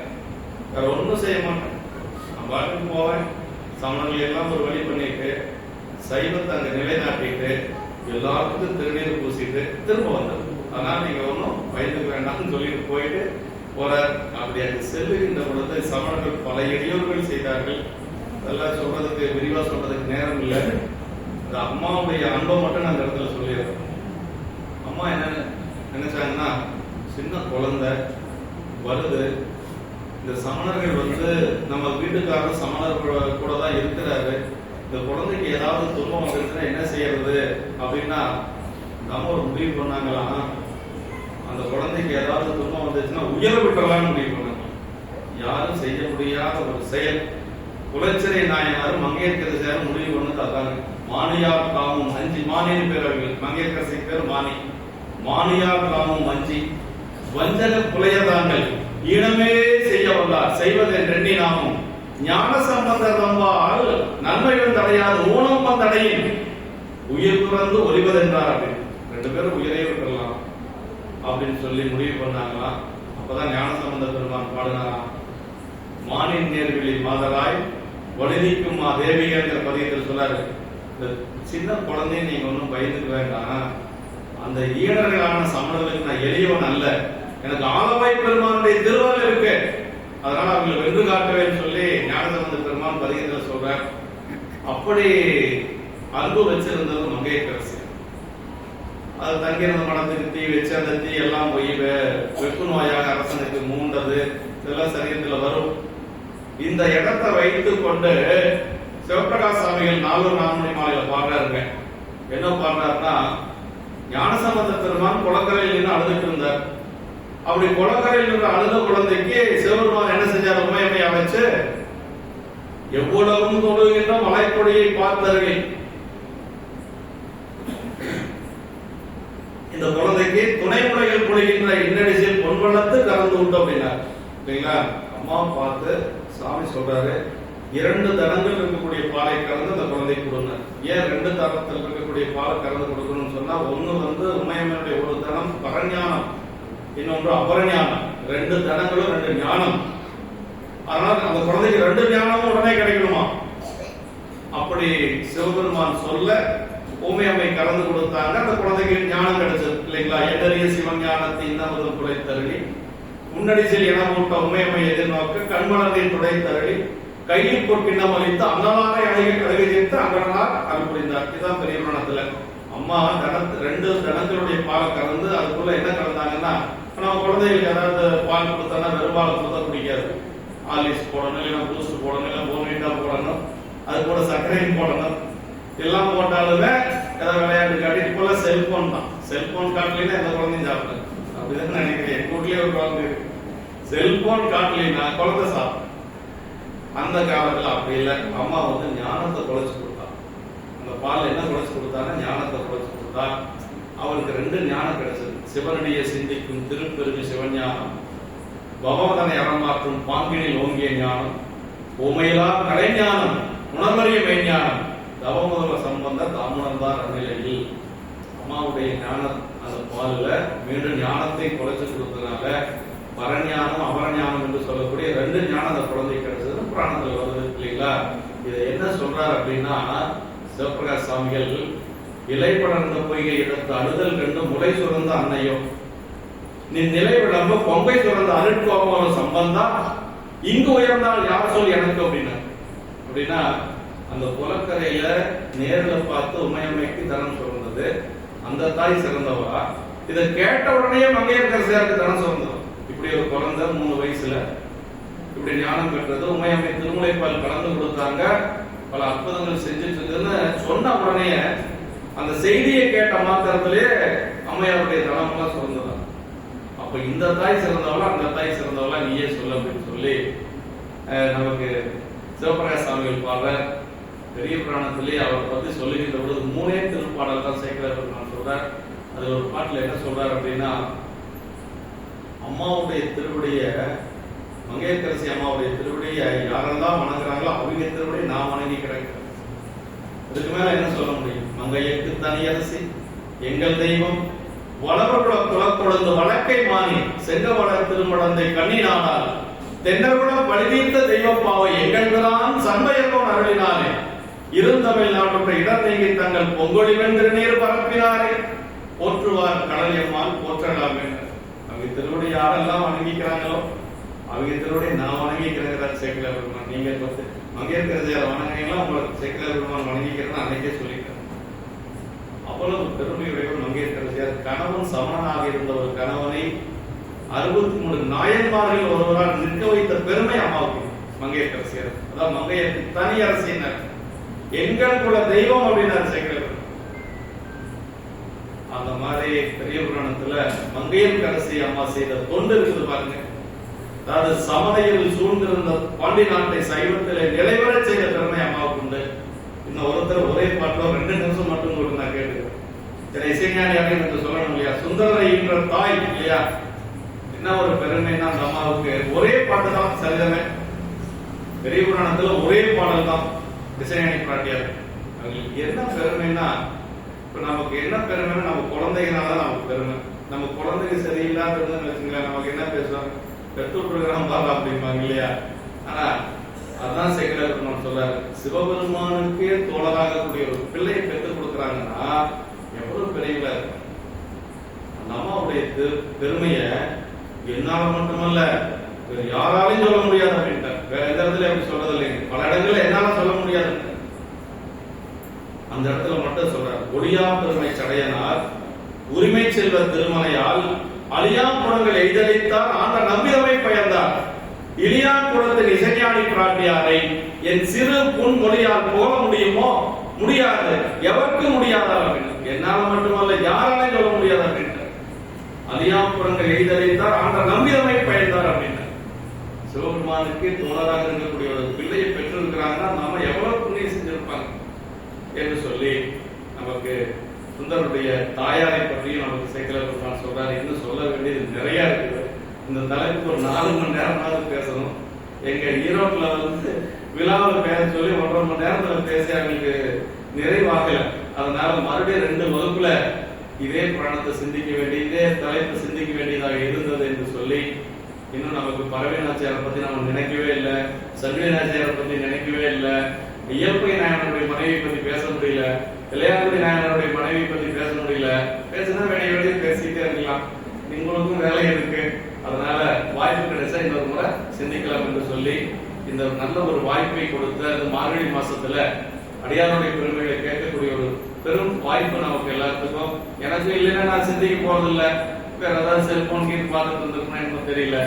அது இப்ப நானும் அடியார் பெருமைகளை பேசுறதுக்கு அடியாருக்கு ஒரு வாய்ப்பாக இருந்தது என்று சொல்லி திருவள்ளால இந்த நிகழ்ச்சி நடத்தக்கூடியவர்கள் கலந்து கொண்ட, ஏன்னா அரசியல் நீங்க தான் இன்னைக்கு இந்த தலைப்பினுடைய நாயகர்களாக நீங்க தான் அமர்ந்திருக்கிறீர்கள் என்று சொல்லி உங்களுடைய திருவடிகளையும் வணங்கி அடியனுடைய பணிவான வணக்கத்தை தெரிவித்துக் கொள்கிறேன். என்றும் இன்பம் பெருகும் எழுப்பினால் ஒன்று காதலை சொல்லவும் மன்றுள்ளார் அடியார் வாழ்த்துக்கள் நின்றதென்றும் நினைவு வருகிறார்.